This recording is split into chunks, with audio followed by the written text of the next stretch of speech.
we would like to invite you to start the Dhamma talk, and we would like to invite Phante Parawathamika to start the translation. Chúng con xin kính thỉnh Ngài Sayadaw thuyết pháp và xin kính thỉnh Phante Pháp Thắng phiên dịch sang tiếng Việt cho chúng con. Sadhu, sadhu, sadhu. Vanami Sayadaw. Sayadaw may have Sayadaw permission to translate for Sayadaw Dhamma talk today, Sayadaw. Yeah, we will start our Dhamma discussion by reciting Namo Tassa 3 times. Chúng ta sẽ bắt đầu buổi pháp bằng cái tụng Namo Tassa 3 lần.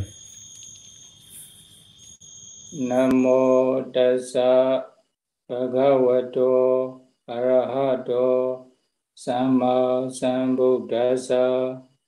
Namo Tassa Bhagavato Arahato Samma Sambuddhassa. Namo Tassa Bhagavato Arahato Samma Sambuddhassa.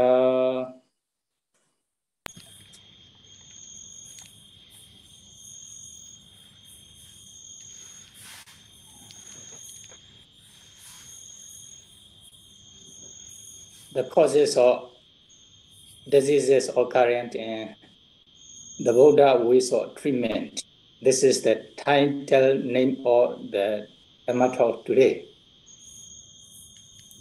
Và bài pháp thoại hôm nay có tiêu đề là Nhân Sanh Của Các Bệnh Tật và Cách Chữa Trị Của Đức Phật. Okay, now we are experiencing many sufferings or many difficulty in the world. So why we are experiencing those difficulty or sufferings in the world? So I will explain taken from the Paloka Sutta and its commentaries.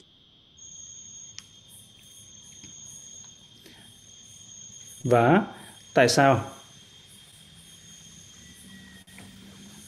mà chúng ta kinh nghiệm rất là nhiều những cái khổ đau và rất nhiều cái khó khăn trên thế giới này, trên thế gian? Tại sao chúng ta lại kinh nghiệm những cái sự khó khăn như vậy, hay là những cái sự khổ đau như vậy? Và như vậy là bây giờ thầy là Sayadaw sẽ giải thích lấy từ trong bài kinh Paloka Sutta và chú giải của bài kinh Paloka Sutta. Okay, I will explain this story briefly first. After that, I will continue to explain the three catastrophes regarding this sutta.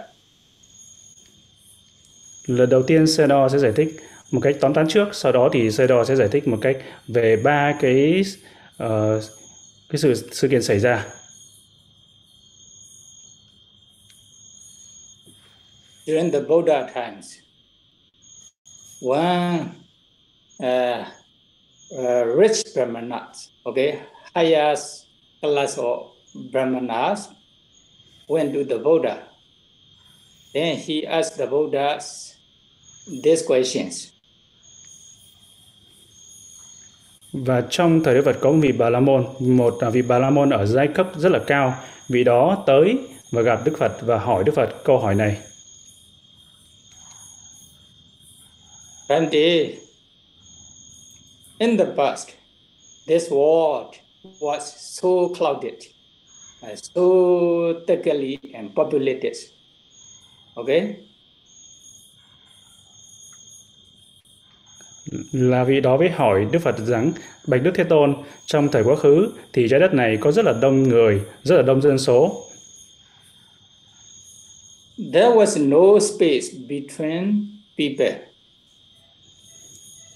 Và không có những cái khoảng cách giữa người này với người khác. You know, the villages, city, towns were so close to each other. Và những ngôi làng thì nhà sát với nhau, nhà này sát với nhà khác. cooks, cooks, chicken can fly, could fly from village to village, from town to town. Và những con gà trống có thể bay từ làng này sang làng khác, từ nhà này sang nhà khác. The villages are very close to each other. That's why when the goat from the other village flies to the other village, can reach to the other village easily. The cock cannot fly far away. Although the cock cannot fly far away, but when they fly in the sky, they can reach to the other village from their village. Những con gà trống có thể bay từ làng này sang làng khác, từ thành phố này sang thành phố khác. Như chúng ta cũng biết là con gà trống không thể bay xa được. Nhưng mà như vậy, gà trống có thể bay được từ cái ngôi làng này sang ngôi làng khác. Nghĩa rằng những ngôi làng này rất là san sát với nhau, rất là gần với nhau. I have this information from all Brahmanas, teachers or my teachers. Và con đã học cái phần này từ trong vị thầy của con, vị Bà La Môn là cao thượng trưởng thượng. But at the present number of people, has declined. Depopulation is sin. The villages, some villages have become non-villages now. You see the old villages. Some towns also become old towns without people. Some capital cities, but now no more people in those cities. Còn bây giờ thì là mà trở nên trống trải và rất là ít dân số, và những cái thành phố, những cái thủ đô trở nên cũ kỹ, những thành phố trở nên cũ kỹ. Những ngày xưa thì đông người, còn bây giờ thì lại không có người, rất là ít người. I don't know in Vienna, there are many old people in Myanmar. Have you ever visited the Bagan? Bagan, it's old cities, capital cities of Myanmar before. So there are many people in those cities before, but now not so many people. Already old cities now. Sayadaw không biết ở Việt Nam thì như thế nào, nhưng mà ở Myanmar thì có rất là nhiều cái cố đô, ví dụ như là cố đô Bagan. Chúng ta biết, nếu chúng ta đã từng tới cố đô Bagan thì chúng ta có thể thấy được là những ngày xưa thì có rất là nhiều những người sống ở cố đô đó, nhưng bây giờ thì tới thì không còn bao nhiêu nữa, không còn bao nhiêu người lớn tuổi mà còn lại ở cố đô đó nữa. You can find such kinds of old villages or old cities or old towns without people nowadays. Và chúng ta có thể tìm thấy những cái ngôi làng trống, những ngôi làng không có người, những cái cố đô hay là những ngôi làng cổ mà không còn người sinh sống nữa là vào cái lúc thời buổi bây giờ. Why it became like this? Tại sao nó lại trở nên như vậy? Tell me, there were many people in the past, full of people in the cities, villages, etc., countries, etc. But nowadays, compared to past times, not so many people in the country or cities or villages. So what is the reason? What is the cause for this? Thời ngày xưa thì có rất là nhiều đông người, rất là đông dân số ở những đất nước, những quốc độ, những thành phố, những làng mạc. Nhưng mà bây giờ thì là rất là ít dân số, rất là ít người tại những quốc độ, những đất nước, những ngôi làng, những thành phố, những ngôi làng. Thì đó cái nhân gì, lý do gì, cái nguyên nhân gì lại như vậy?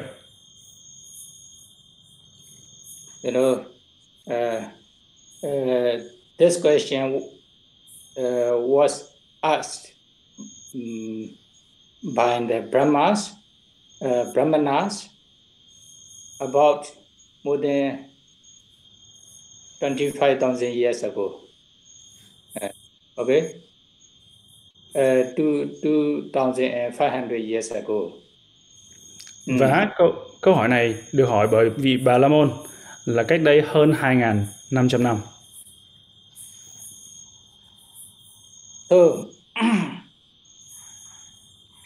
nowadays also, okay, compared to the past times, so not so many people in the world. Và bây giờ cũng vậy, so với ngày trước thì cũng không có nhiều dân số, không có nhiều người ở trên thế giới này nữa. Then the Buddha answers his questions. You know, nowadays they have a kinds of, you know, the three kinds of Dhamma. The people are overwhelmed three kinds of Dhamma. Because of these reasons, then what will happen? The number of people disappear from the world.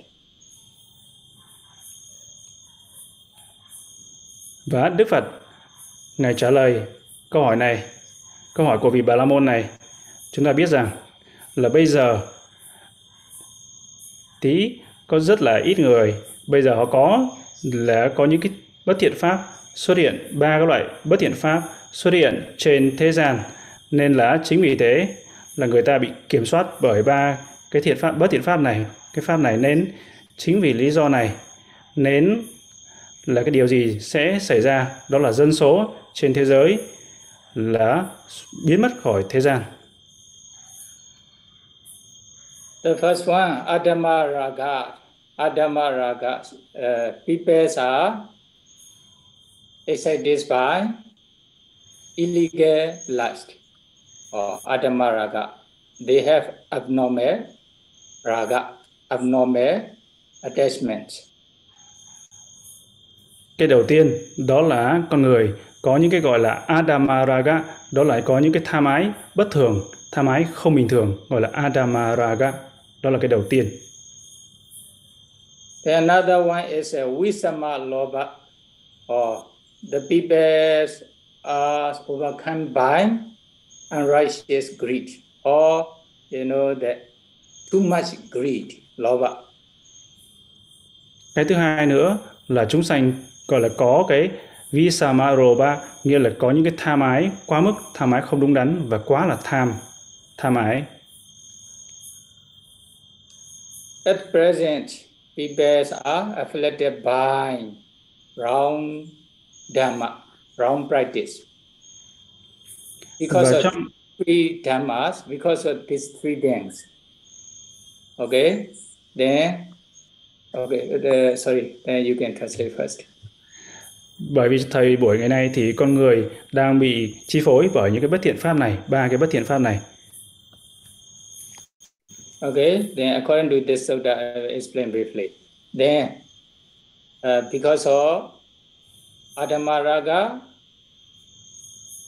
illegal lust, Visama Loba, too much greed, or abnormal loba, Miccha Dhamma, wrong Dhamma, wrong practice. Then they kill each other, taking very powerful weapons. And many people die. Và có 3 cái pháp ở đây, đó là bất thiện pháp ở đây, đó là Adama Raga, Visama Loba, Miccha Dhamma, và thầy Sayadaw sẽ giảng tóm tắt về 3 cái bất thiện pháp này. Adama Raga đó là những cái raga, những cái tham ái quá mức không bình thường, và Visama Loba đó là những cái tham bất thường, những cái tham ái bất thường, và Miccha Dhamma đó là những cái pháp thực hành sai. Và chính vì thế bởi vì những bất thiện pháp này nên con người trên thế gian họ dùng những cái vũ khí rất là mạnh để giết chóc lẫn nhau. This is the reasons why at the present the number of people has declined.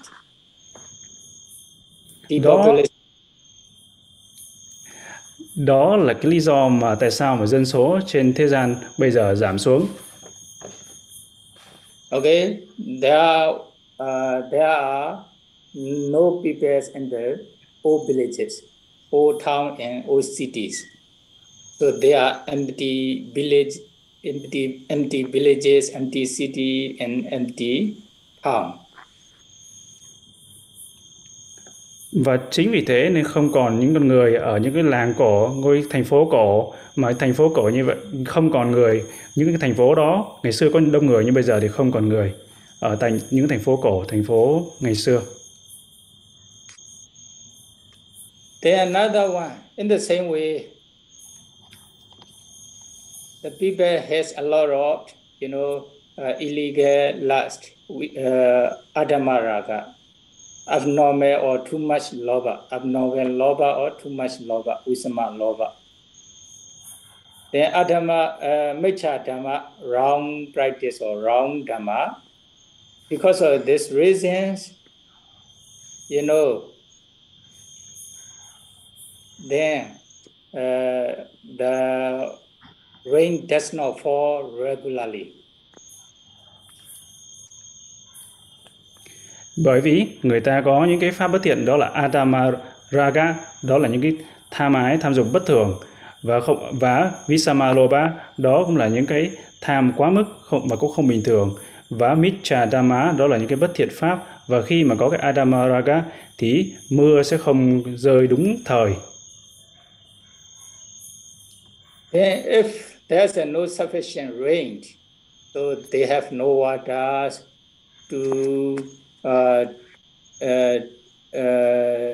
to do the plantations. Okay? Và chính vì không có mưa thuận như vậy nên là người ta không có đủ nhân công, không được làm được ruộng được. So there's a famine, scarcity of grain. Và chính vì thế nên là những cái nạn đói bắt đầu xuất hiện trên thế gian. Then the crops becomes blighted. Và tất cả hoa màu là bị cháy, bị khô. So they have not enough food to eat. Chính vì thế họ không có đủ vật thực để ăn.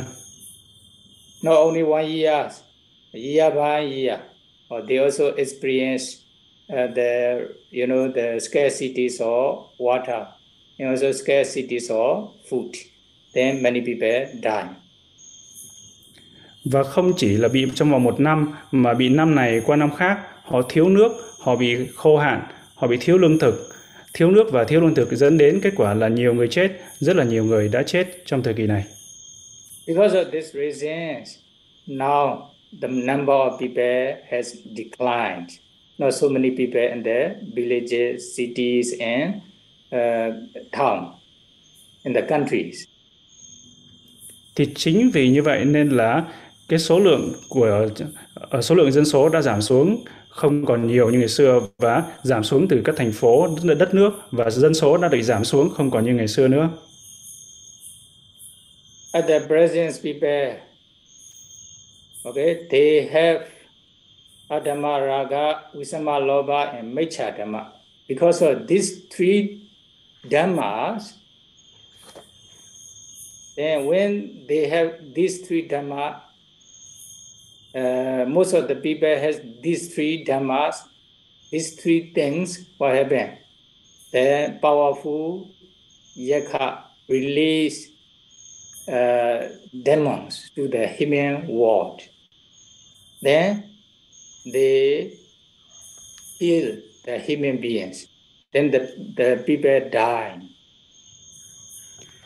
Bởi vì trong tất cả chúng sanh bây giờ có rất là nhiều cái adama raga, những cái tham dục bất thường, và có cả visama lobha, đó là những cái tham bất bình thường, và miccha dhamma là có rất nhiều cái bất thiện pháp như vậy. Chính vì lý do này nên là ở trên những cái con dạ xoa đã được thả ra, và những cái dạ xoa này tới và ăn thịt loài người nữa. Chính vì thế cũng làm cho lý do dân số giảm xuống.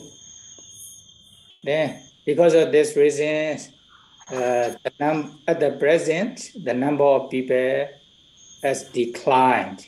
Okay, So not so many people in the villages, cities and the countries. Bởi vì như vậy nên là dân số trên thế giới đã giảm xuống, không còn nhiều người ở trên các quốc độ và không còn nhiều người ở trên các thành phố và không còn nhiều người ở trong những ngôi làng nữa. Then when the Buddha answers his questions, then the Brahmana was very happy with the Buddha's answer. Then he accepted the Buddha's Dhamma. Và sau khi nghe câu trả lời từ Đức Phật thì vị Bà La Môn trở nên rất là hoan hỉ và vị chấp nhận câu trả lời của Đức Phật, chấp nhận cái pháp Đức Phật vừa dạy. In this suttas, there are three things. You see, Adama, Raga, Visama, Loba, and Mecha, Dhamma. So what are the meaning of those words? Trong bài kinh này thì có 3 cái pháp ở đây, đó là Adama Raga, Visama Loba, Micha Dhamma. Thì nghĩa của 3 cái pháp này là gì? According to,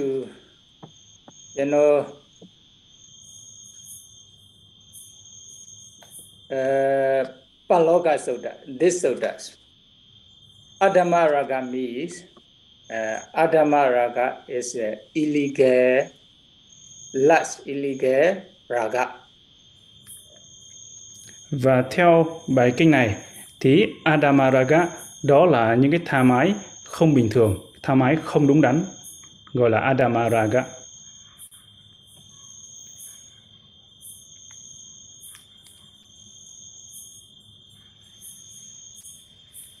If they have attachment to their own properties, this is not Adama Raga, only just Raga.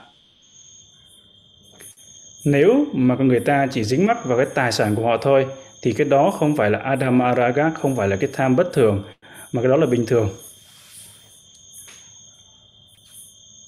But when they have too much attachment to the others' properties, others' properties, then there will be Adama Raga. Còn khi mà con người ta dính mắc vào cái tài sản của người khác thì như vậy gọi là Adama Raga, như là cái tham không đúng đắn. Okay. Then another one is Visama Loba. Visama Loba means unequal Loba or unrighteous Loba, greed. Còn một từ nữa đó là Visama Loba. Visama Loba ở đây có nghĩa rằng cái tham không đúng đắn, cái tham quá mức, gọi là Visama Loba. This is also quite similar. When they have attachment to their own belonging, attachment or that they want their own belonging, there will be Sama Loba. There will be normal Loba. Khi mà người ta dính mắc vào cái tài sản của chính họ, như vậy thì gọi là Sama Loba. Sama Loba ở đây nghĩa rằng cái tham bình thường. But when they want others' belongings with a strong desire, there will be abnormal Loba. Còn nếu khi mà người ta lại thèm muốn cái tài sản thuộc về người khác thì như vậy gọi là Visama Loba, có nghĩa là rằng những cái tham này là cái tham không chân chánh, những cái tham không có đúng đắn. Okay, then normal Loba and abnormal Loba, too much Loba. This is called Visama Loba. Ý cái tham đây là tham bình thường và cái tham bất thường, cái tham quá mức. Cái tham quá mức như vậy thì gọi là Visama Loba. Then another one is Mecha Dhamma. Mecha Dhamma means they commit a sexual relationship with unlawful persons, or there will be Mecha Dhamma, wrong Dhamma or wrong practice. Một cái từ nữa ở đây đó là Micha Dhamma. Michadama có nghĩa rằng người ta có những cái quan hệ tình cảm, quan hệ tình dục với những cái người mà không đúng đắn, không hợp pháp, thì như vậy gọi là Michadama, đó là những cái pháp không đúng đắn, sự thực hành không đúng đắn. Okay, another explanation from, Chakavati Sutta's commentaries. Và có một cái sự giải thích nữa ở trong bài kinh Chakavati Sutta, trong chú giải của bài kinh Chakavati Sutta nói về vấn đề này. Adama raga means, okay, they have abnormal lust or abnormal lust to mother or mother sisters, okay, aunt or father sisters, etc. Then they have attachment to unlawful, unsuitable persons, or that is called Adama raga. Adamaraga ở đây có sự ở trong chú giải có giải thích rằng Adamaraga có nghĩa rằng cái người này có những cái tham ái, có những cái ái dục không đúng đắn.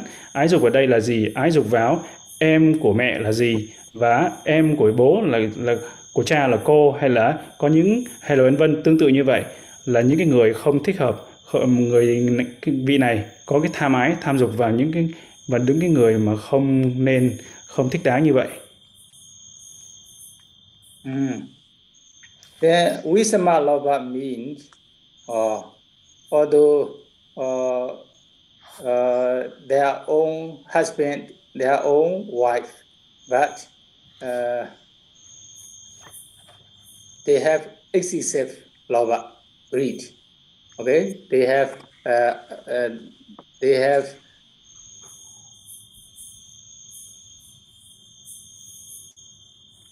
excessive desires.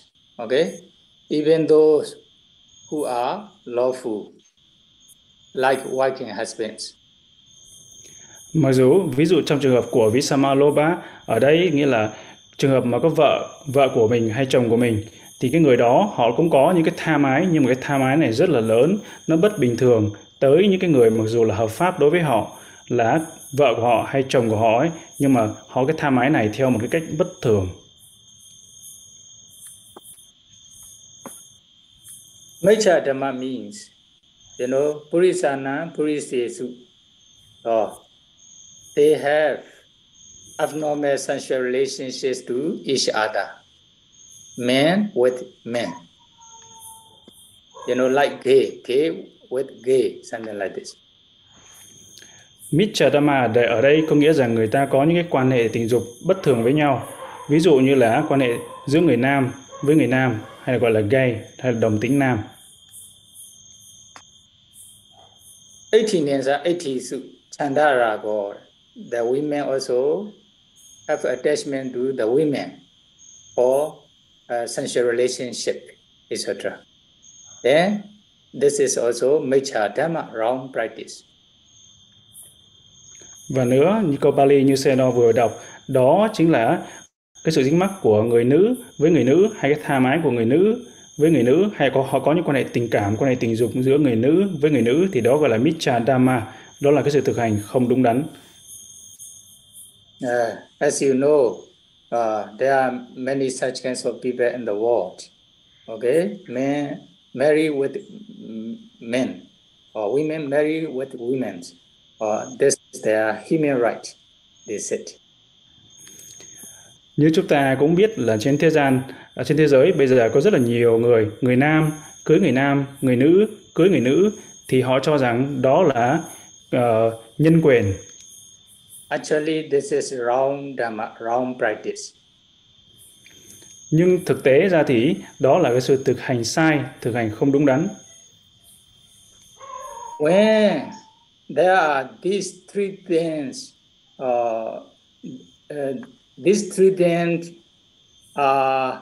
arises in human world, so what will happen? They will experience three catastrophes. Và khi mà có ba cái pháp này mà xuất hiện trên thế gian, thì điều gì sẽ xảy ra? thì con người ta sẽ phải trải qua kinh nghiệm 3 cái gọi là 3 kappa, 3 cái tai họa. Okay, what are the three kappas? Three catastrophes. Number one is a Satandra kappa, a period of weapon war. Thế 3 kappa, 3 tai họa ở đây là gì? Tai họa đầu tiên là Satandra kappa, đó là cái thời kỳ, cái tai họa xảy đến, đó là cái thời kỳ mà chiến tranh vũ khí xảy ra. You know, there are many people who are fighting each other using very powerful weapons, or group to group, or country to countries, or they are fighting each other. So it may take for a period of times, for example, 1 month or 1 year, etc. So this is called Satandra Kappa, a period of weapon war. Và như vậy như chúng ta cũng biết rằng có rất là nhiều người họ đang đánh nhau, họ dùng những cái vũ khí rất là mạnh, những hỏa lực rất là mạnh từ nhóm này tới nhóm khác, từ đất nước này đến đất nước khác, và họ đang đánh nhau, họ tấn công lẫn nhau. Nó có thể kéo dài trong một thời gian, ví dụ như có thể là 1 tháng hoặc là 1 năm, hoặc là vân vân. Và như vậy đó gọi là Satandra kappa, đó là thời kỳ chiến tranh vũ khí xảy ra.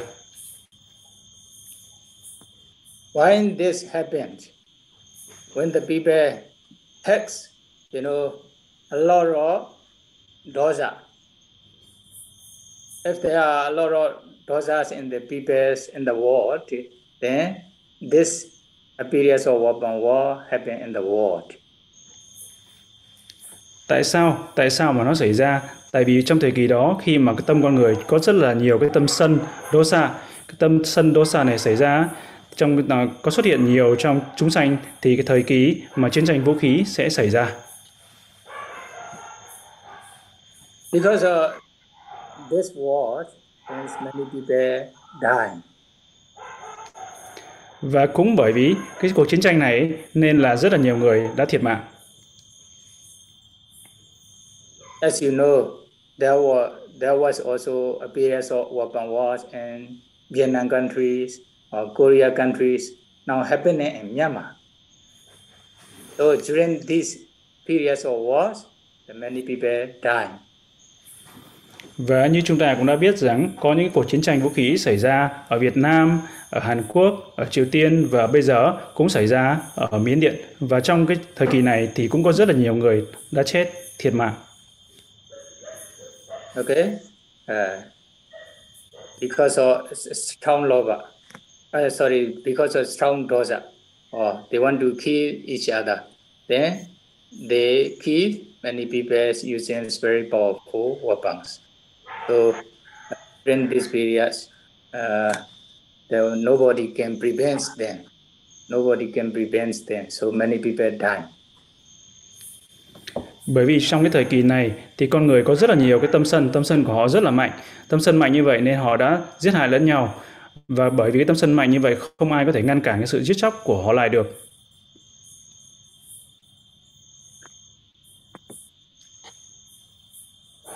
Then another one is, you know, just now, Dobekhandra kappa, the shortage of food or famines. It also appears from time to time in the world. Và một cái tai họa nữa, đó là Dobekhandra kappa, đó là thời kỳ mà nạn đói xảy ra, và nó cũng xảy ra hết lần này qua lần khác trên thế gian. Especially if there are loba in people's mind. Loba, okay? The very strong loba desires in the people's mind. Then this kinds of famines appear. Dobekhandra kappa appears in the world. Đặc biệt là trong cái thời kỳ mà khi tâm của chúng sanh, tâm của con người có rất là nhiều cái tâm tham rất là nhiều, lô bá rất là nhiều, thì cái thời kỳ mà Dupikhantarakapa sẽ xảy ra, nạn đói sẽ xảy ra trên thế gian.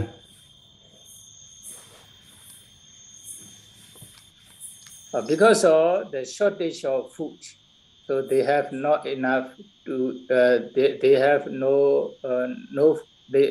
not enough food to eat for a long time. For example, 1 month or 1 year, etc. Then during this period, many people die. Bởi vì thiếu vật thực nên con người ta không có vật thực để ăn, có thể thiếu lương thực trong vòng 1 tháng, 2 tháng hoặc nhiều hơn nữa. Trong thời gian dài như vậy nên là chúng sanh có rất là nhiều người đã chết trong cái thời kỳ nạn đói này.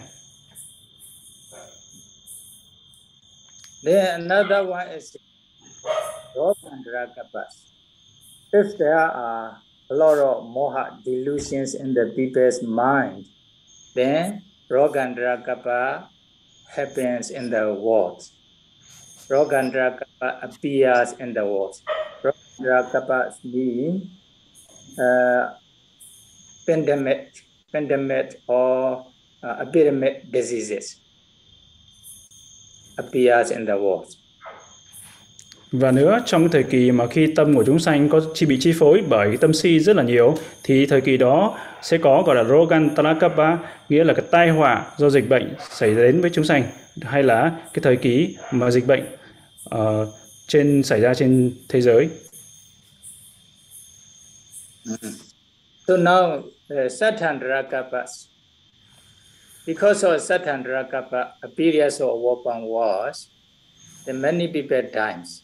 When the people dies because of weapon wars, then they will, most of the people will go to hell. Và trong thời kỳ tai họa là Sattandrakapa, thời kỳ chiến tranh vũ khí, trong cái thời kỳ Sattandrakapa này, khi mà chúng sanh người ta chết thì hầu hết người ta sẽ đi tái sinh vào cõi địa ngục. Why? They are getting angry each other, so they kill each other using very powerful weapons. Then they die with angry mind. Then most of the people will fall into hell. Tại sao người ta lại chết và tái sinh vào cõi địa ngục? Hầu hết là tái sinh vào cõi địa ngục như vậy, bởi vì lúc đó người ta với cái tâm sân hận rất là lớn, và người ta đã dùng những cái vũ khí, những hỏa lực lớn để chém giết lẫn nhau, để giết hại lẫn nhau, và trong khi chết người ta chết với tâm sân như vậy, nên là tái sinh vào cõi địa ngục.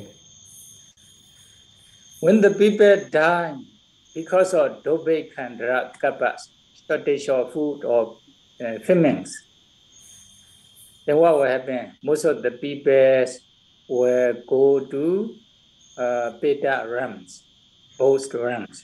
Okay, most of the people will become ghost. Và trong cái thời kỳ Dupikhantarakapa, thời kỳ mà nạn đói xảy ra, thì hầu hết những người mà chết trong thời kỳ này sẽ tái sinh là ma hay là ngạ quỷ, là Peta, bởi vì họ chết với cái tâm lúc đó là họ đang đói khát. What is the reason? Ahara Nikandiya Balawata. They have hungry mind. Okay, they are very hungry. They are very thirsty. Then because of this reason, they pass away. Then with this hungry mind, when they pass away with hungry minds, most of the people will be reborn in beta realms. Bởi vì sao? Bởi vì là người ta chết với cái tâm mà đói, chết với cái tâm mà khát. Bởi vì khát như vậy, họ chết trong lúc đói và chết trong lúc khát, thì hầu hết tất cả chúng sanh chết như vậy sẽ tái sinh vào làm beta, làm ngạ quỷ.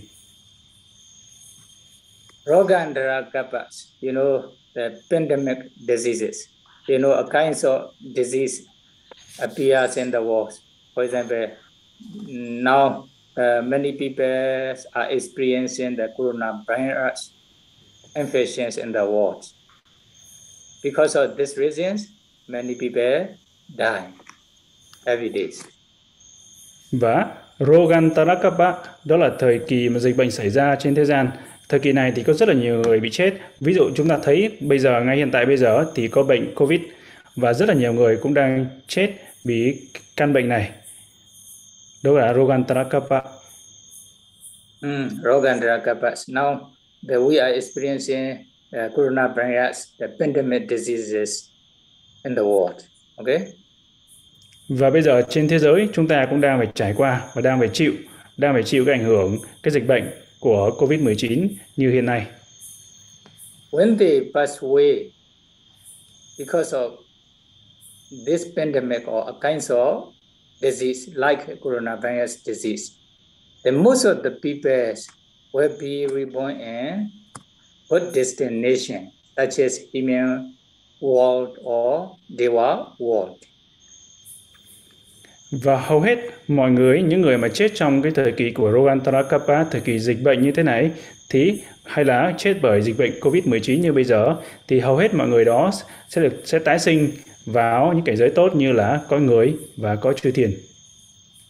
Oh, it is a little bit strange, is it? Confusing, but the commentary mentioned in this way. Cái điều này thì có vẻ hơi lạ và có thể làm chúng ta khó hiểu, phải không? Nhưng mà trong chú giải có giải thích về điều này. Aho vatanyetan sattana eva rupo rogo nabhaveya ti metta citta obejati. You know, when they have such kinds of, the coronavirus infections in their body, then they feel uncomfortable. They feel a lot of suffering. Even they have not enough oxygen, etc. Và khi mà họ bị nhiễm virus corona hay là Covid-19 thì lúc đó họ trở nên rất là thiếu oxy, khó thở và cảm thọ khổ rất là lớn khi mà họ bị chịu căn bệnh Covid-19 như vậy. Then they have karunas, compassion towards other, mettas towards other beings. If they don't experience such kinds of disease in their body, it will be great. Or they have mettas to other beings. Because of this reason, when they pass away, or they pass away with metta mind, then they can be reborn in good destination.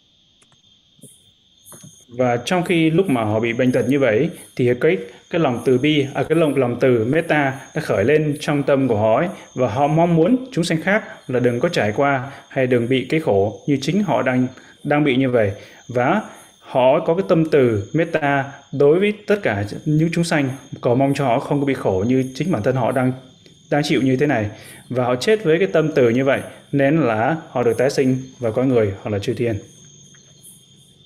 Okay, this one. Then when those kinds of catastrophes appears in the world, briefly, because of human beings, lobha, dosa, moha.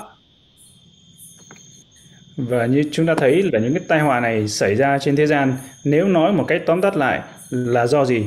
Là do tham, lobha, sân, dosa và do si, moha. So, if you wish to escape from those kinds of catastrophes or maybe difficulties or sufferings, then what should we do? We should try to practice to remove those kinds of defilements, kilesa. Và nếu mà chúng ta muốn thoát khỏi những cái tai họa, những cái tai ương này, những cái dịch bệnh này như thế này, thì chúng ta phải làm gì? Chúng ta phải thực hành để thoát khỏi những cái kilesa, tất cả những cái phiền não. The kilesas can be divided into three levels or three categories. Và kilesa, phiền não này có thể là được chia làm theo ba cái giai đoạn, là ba cái mức độ khác nhau. Okay, so you can say the three stages of kilesa or mental defilements. Hoặc là chúng ta có thể nói cái khác, đó là ba cái giai đoạn của phiền não, của kilesa, ba cấp độ hay là ba giai đoạn khác nhau. The number one is anusaya kilesa, the latent or sleeping mental defilements. Cái đầu tiên đó là anusaya kilesa, hay gọi là phiền não ngủ ngầm. Anusaya kilesa means the kilesa is sleeping, okay, not waking up. So now, for example, now you are listening to the Dhamma talk. Sure, there's no defilement in your mind, okay? But later, when you experience desirable objects, you also have ayonisomanasika, improper attention or unwise attention. Then, lobha or dosas will appear, okay? That's why anusaya kilesa means sleeping mental defilements. Anusaya kilesa đó là cái gì? Đó là cái phiền não đang ngủ, nó chưa có tỉnh, đó là phiền não đang ngủ hay là phiền não ngủ ngầm. Thì anusaya kilesa là như vậy.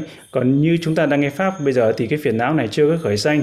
Nhưng ví dụ mà sau thời pháp này mà chúng ta không có cái tác ý đúng, chúng ta có phi lý tác ý ayoniso manasikara, thì cái phiền não có thể khởi sanh, những cái tham sân si vẫn có thể khởi sanh lên. Thì đó chính gọi là anusaya kilesa, phiền não đang ngủ, phiền não chưa có tỉnh. Priyodhana kilesa, number two. Priyodhana kilesa means waking up, not transgressing mental defilements. Okay, when you experience a kind of desirable or undesirable objects, when you experience desirable objects, agreeable object, you also have ayoniso manasikara, then lobha attachment will arise. When you experience disagreeable objects, you also have ayoniso manasikara, then dosas will arise in your mind, or it obviously appear in your mind. Or such kinds of defilement is called priyodhana kilesa, waking up mental defilements. Và cái phiền não thứ hai nữa, cấp độ thứ hai đó là pariyutta kilesa, như là phiền não đã tỉnh dậy, đã thức dậy, gọi là pariyutta kilesa. Nhưng cái phiền não này, ví dụ như là khi mà chúng ta có những phi lý tác ý ayoniso manasikara, thì cái tâm sân có thể khởi lên, tâm tham có thể khởi lên, nhưng mà tí như là nó tỉnh thức, như là cái kilesa nó khởi sanh. Then we take number three. We take kama kilesa, transgressions defilement.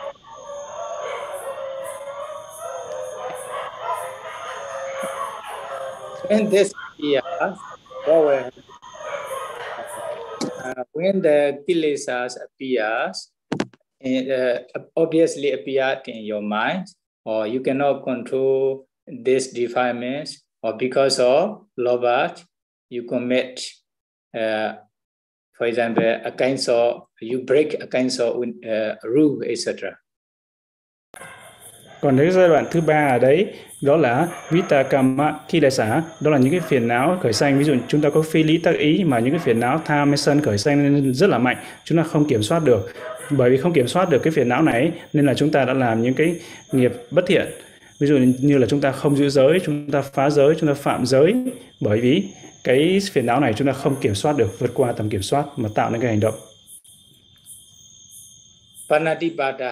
Panadipada, you are getting angry with someone's, then the dosa obviously appear in your mind. Then you cannot control your dosa. Then you will kill this person or the living beings. Or then there will be vitakama kilesa, okay, transgressions, defilements, or you commit by body. Và đến giai đoạn của vitikama kilesa, ví dụ như là chúng ta có những phiền não rất là lớn, cái tâm sân của chúng ta rất là mạnh, tâm sân không thể kiểm soát được và chúng ta sân hận với người nào đó, chúng ta có thể giết họ hay là giết chúng sanh nào đó, bởi vì cái dosa, bởi vì cái tâm sân lớn như vậy mà từ cái tâm sân này chúng ta thể hiện ra cái hành động chúng ta không kiểm soát được, chúng ta thể hiện ra nó là cái hành động, nên gọi là vitikama kilesa, vượt qua ngoài kiểm soát. Yeah. You know, when you see others' properties, or you want others' belongings, others' properties, what is not given, then what happens? You cannot control. For example, the one cannot control their mind. Then they take others' property, what is not given. The adena dana, or they commit this adena dana sikkhapada. Or this is also vitekama kilesa. Và trường hợp nữa, ví dụ như là người ta thấy cái đồ của người khác, cái đồ mà người ta không có cho, mà người ta khởi lên cái tâm và muốn lấy cái đồ của người khác không có cho, thì đó gọi là phạm adinadana, lấy trộm. Và cỗ đó chính cũng gọi là vitikama kilesa, những cái phiền não lớn và họ không kiểm soát được. Kamesumechachara also the same way. When they experience agreeable objects, beautiful object, then you know the lobha appears in their mind. They cannot control their lobhas. Then they do such misconduct, or they commit sexualities with unlawful persons, etc. Then there will be kamesu mechachara, or this is also vitekama kilesa. Và trong trường hợp của kamesu michachara, đó là tà dâm, khi mà họ thấy những cái cảnh khả ý khả ái và họ không kiểm soát trong tâm được, cái tham ái trở nên rất là lớn và họ phạm vào cái kamesu michachara. Cho ra cái tà dâm ở đây thì chính đó cũng gọi là vitikama kilesa, là cái phiền não lớn và vượt ngoài kiểm soát.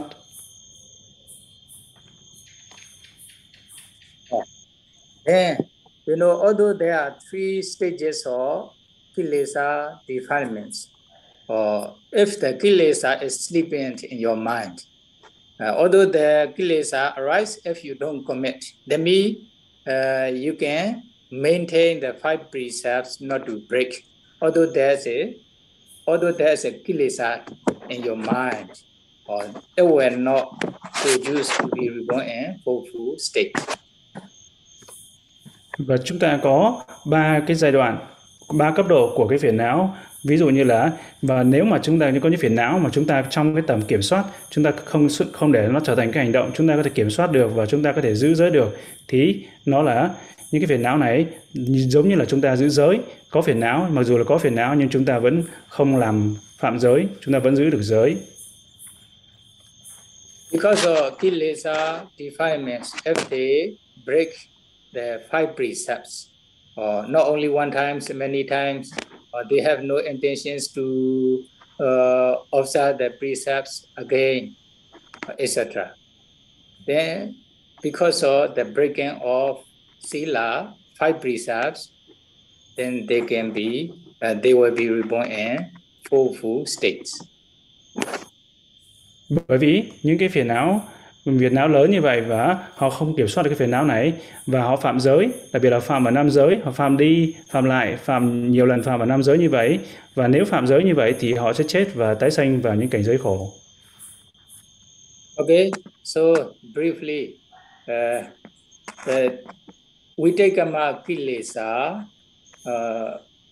when you want to destroy those 3 stages of defilement, or you need to practice, or you need to fulfill the 3 sikha trainings.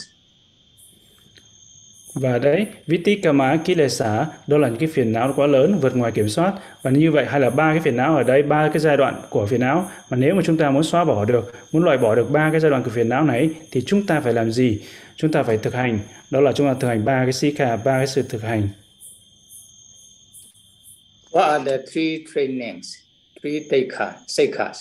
The sila sikha, trained in morality. Và 3 sự thực hành ở đây đó là gì? Đó là sila sikha, đó là sự thực hành về giới.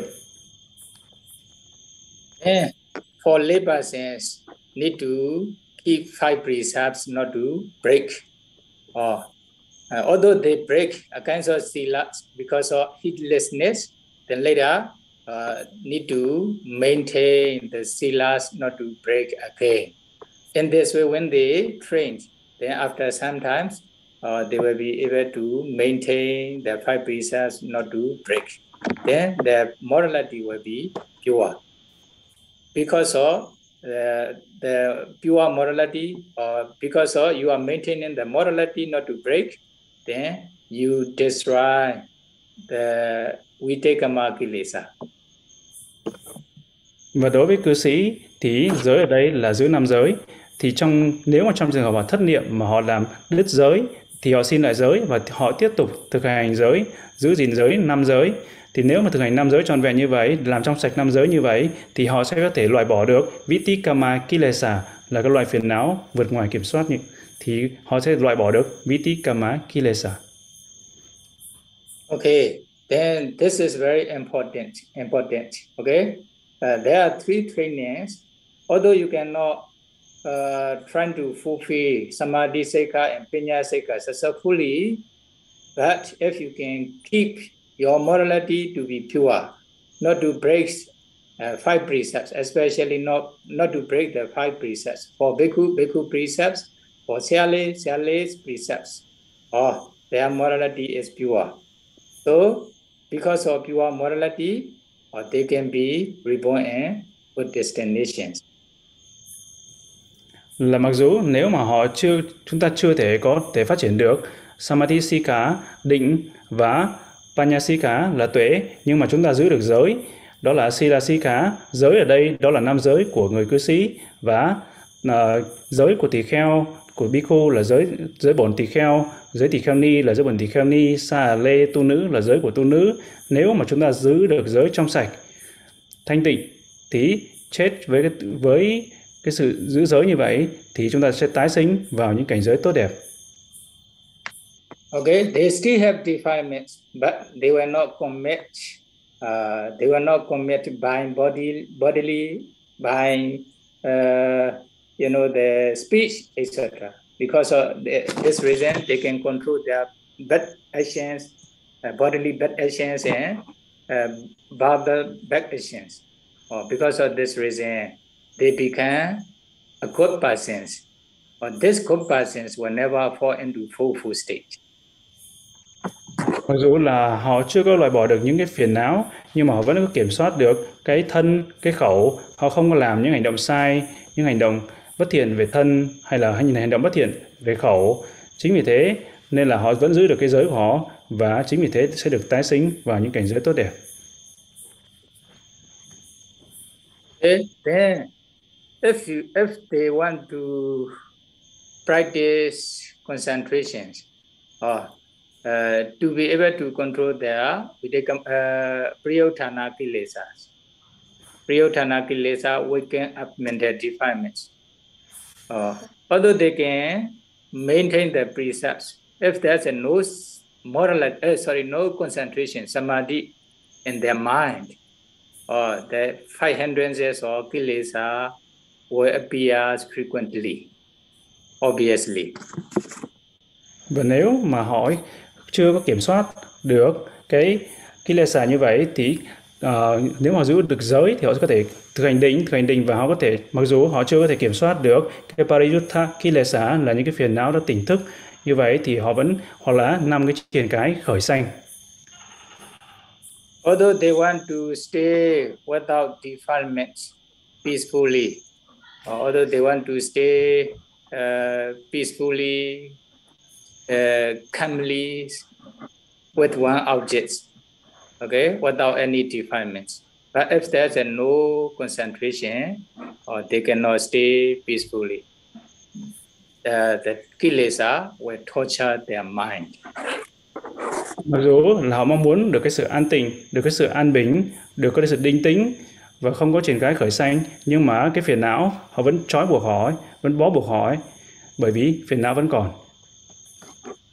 So if you want to stay peacefully, calmly, okay, with the concentrated mind, then you need to practice one of the samatha meditation objects, one of the samatha meditation subjects to attain concentration.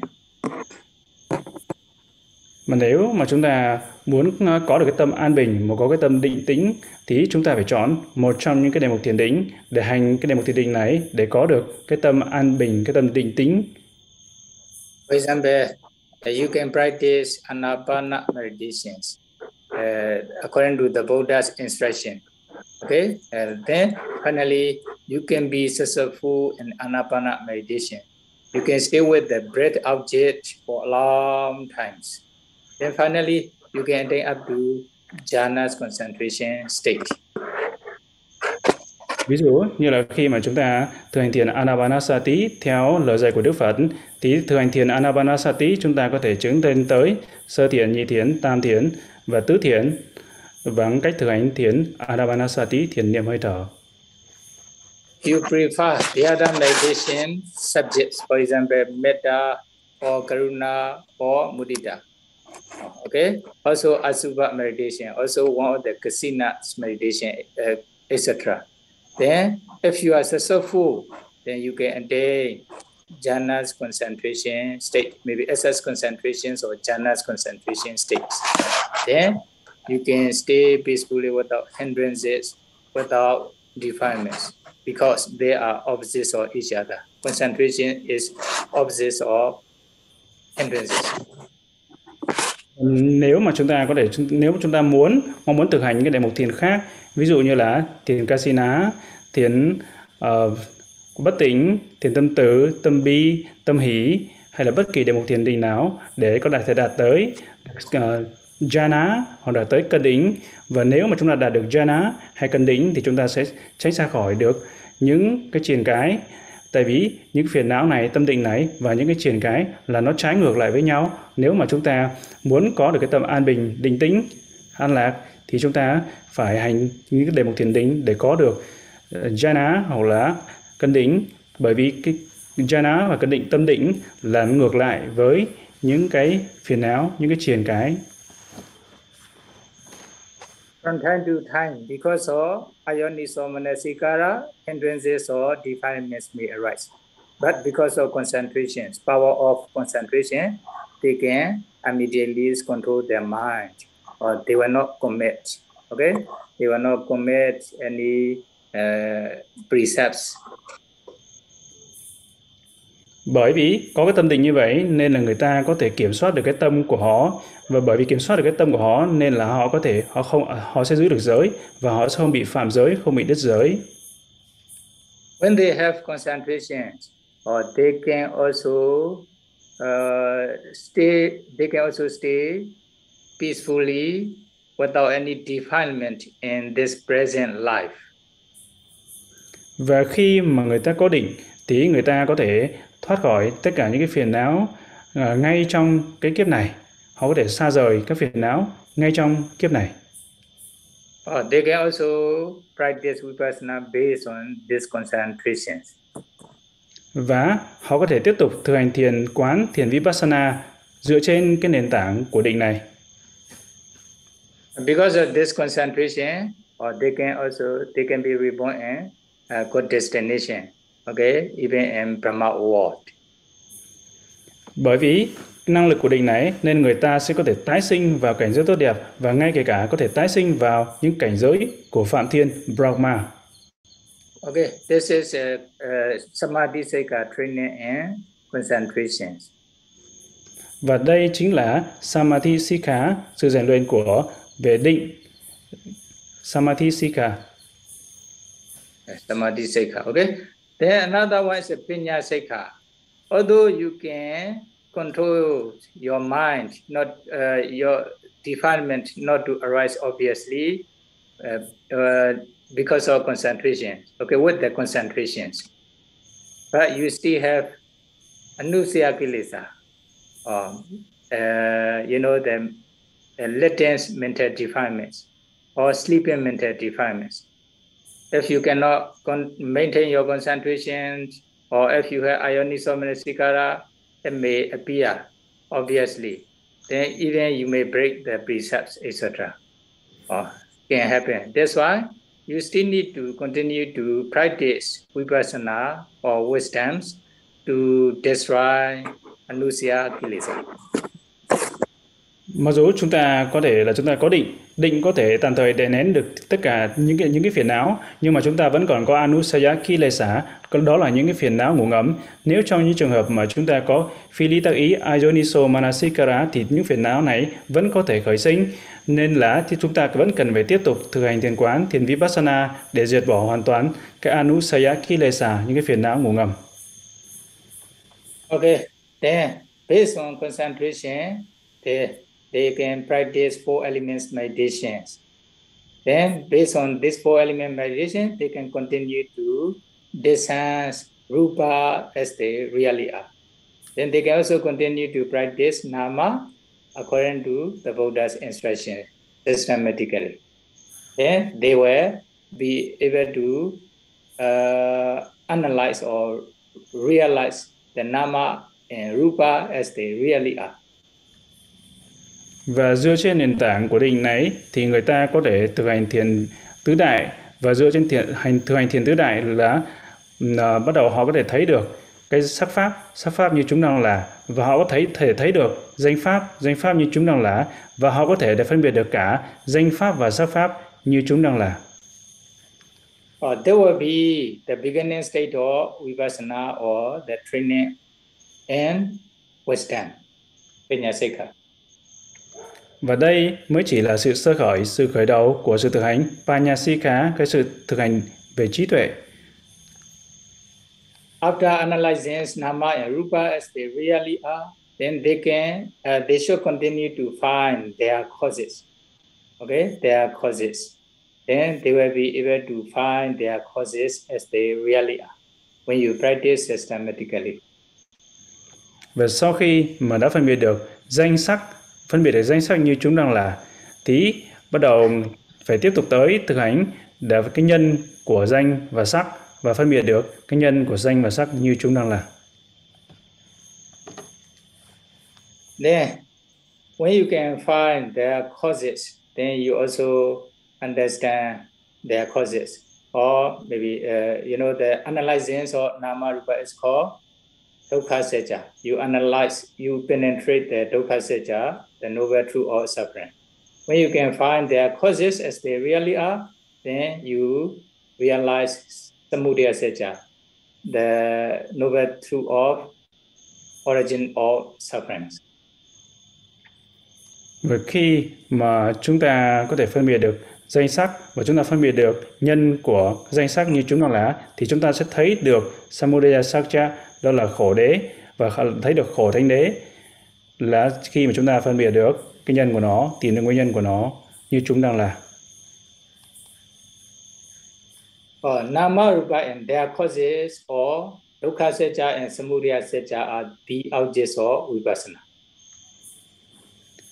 Và danh sắc và nhân của danh và sắc và samudaya secca là khổ thánh đế, đó là cái đối tượng đề mục của vipassana, thiền quán. When you can analyze nama rupa and their causes as they really are, then you will also understand their nature. Their nature is arising and perishing. As soon as they arise and perish, as soon as they arise and perish. But this is their nature. Và khi mà chúng ta thấy được cái sự sanh diệt và thấy được đó cái đặc điểm tự nhiên của cái nguồn gốc của khổ, thì chúng ta sẽ thấy được đó là đặc điểm tự nhiên của các pháp. Then pay attention their arising and perishing natures, then you can contemplate them as anicca, impermanence. Okay, dukkha, suffering. Anatta, non-self. In this way, step by step, systematically, up to higher level of vipassana. Và khi quán được cái sự sanh diệt liên tục như vậy, thì chúng ta đồng thời cũng sẽ quán đó là vô thường, anicca, khổ, dukkha và anatta, vô ngã. Và từ từ tuệ vipassana trở nên chín muồi hơn, và chúng ta sẽ đạt được những cái tuệ vipassana cao hơn nữa. Okay, then when your vipassana knowledge become matures at the maturation state or at the end of maturation state or upasana, then you will realize Nibbana. Và đến tuệ Vipassana của chúng ta trở nên càng ngày càng chín muồi hơn, và đến cuối cùng của giai đoạn chín muồi thì chúng ta sẽ cuối cùng đạt được tuệ Vipassana và chứng ngộ Niết Bàn, Nibbana. Then at that time, then you will be able to destroy the anusaya kilesa, latent mental defilements with path knowledge. Và tới giai đoạn này thì chúng ta có thể phá hủy được anusaya kilesa, đó là phiền não ngủ ngấm, và đó là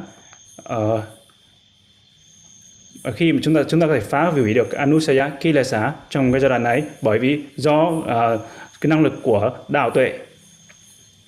Okay, and then the path knowledge will destroy the respective defilements.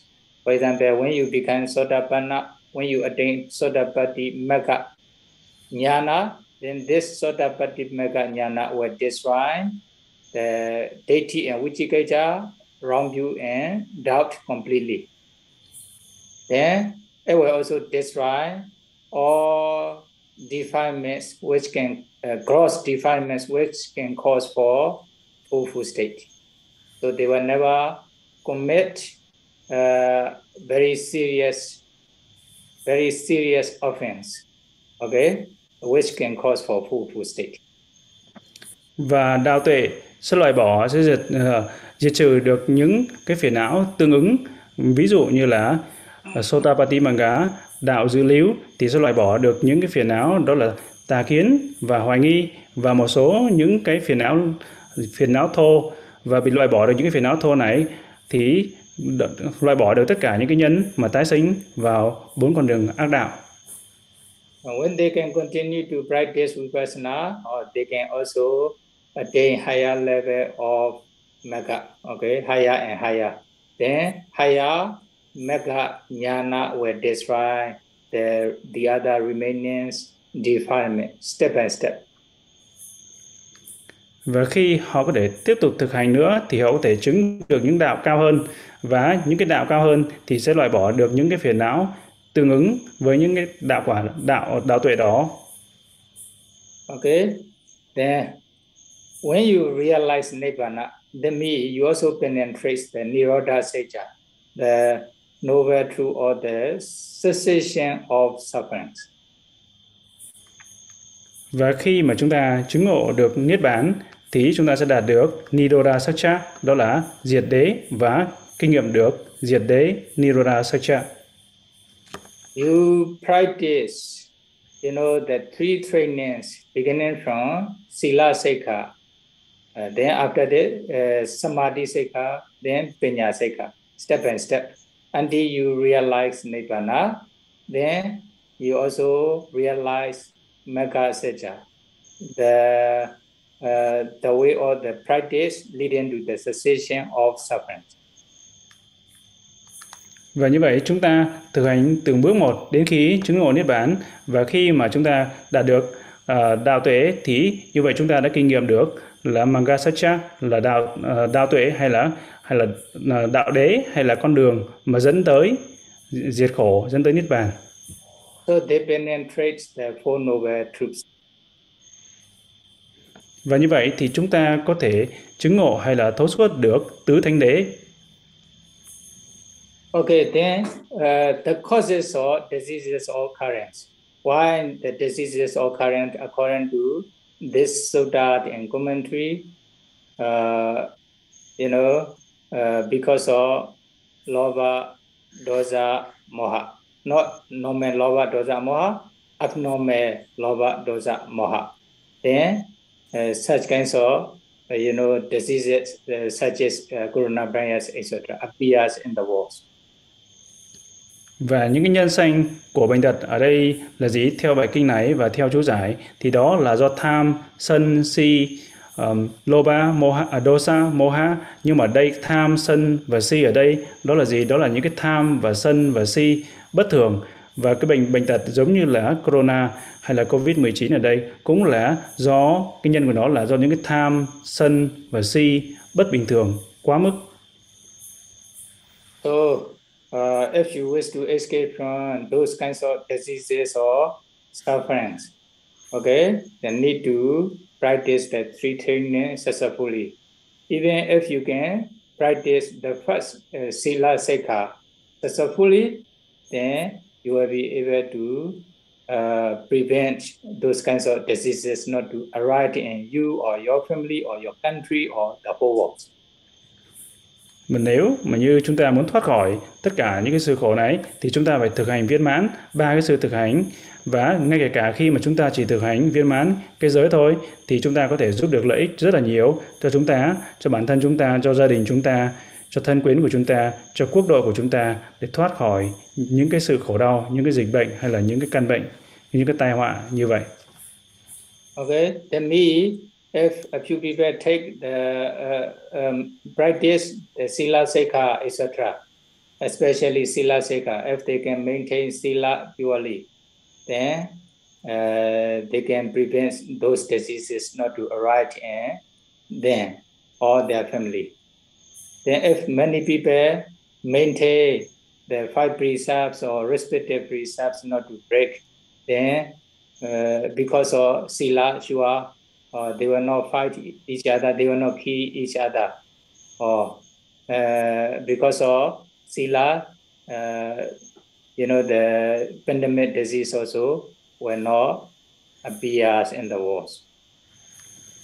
Và nếu chỉ một số ít người họ giữ giới thì họ sẽ không có những bệnh tật phát sinh đến họ, và chỉ một số ít người giữ giới thì cũng không có bệnh tật phát sinh đến cho gia đình của họ ấy. Nhưng mà có nhiều người giữ giới thì sẽ không có những cái chiến tranh xảy ra, họ sẽ không muốn giết chóc lẫn nhau và sẽ không có những cái căn bệnh xuất hiện.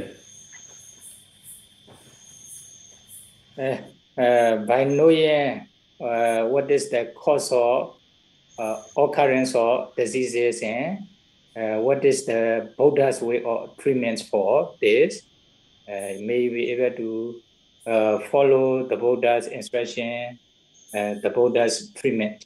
May be able to practice three trainings of the Buddha's instruction, then may you be able to attain Nibbana as soon as possible. Sadhu, sadhu, sadhu. Và mong khi mà chúng ta đã biết được cái nhân sanh của các bệnh tật và cách chữa trị theo lời dạy của Đức Phật, thì mong tất cả chúng ta có thể đủ cái khả năng thực hành ba cái thực hành giới, định, tuệ, và mong tất cả chúng ta có thể thoát khỏi tất cả những bệnh tật khổ đau, và mong tất cả chúng ta có thể chứng ngộ niết bàn, nibbana. Sadhu, sadhu, sadhu, sadhu. Nam mô Buddhaya, Nam mô Dhammaya, Nam mô Sanghaya. Now is the time for question and answer. Please send your question to our chat box, Google Doc, and we will send the question to Sayadaw. Bây giờ đã tới phần hỏi đáp. Ban tổ chức xin quý vị gửi câu hỏi vào chat box, Google Doc để ban tổ chức chuyển đến ngài Sayadaw. Sadhu, sadhu, sadhu. Sadhu, sadhu, sadhu. Sayadaw, we have received many questions.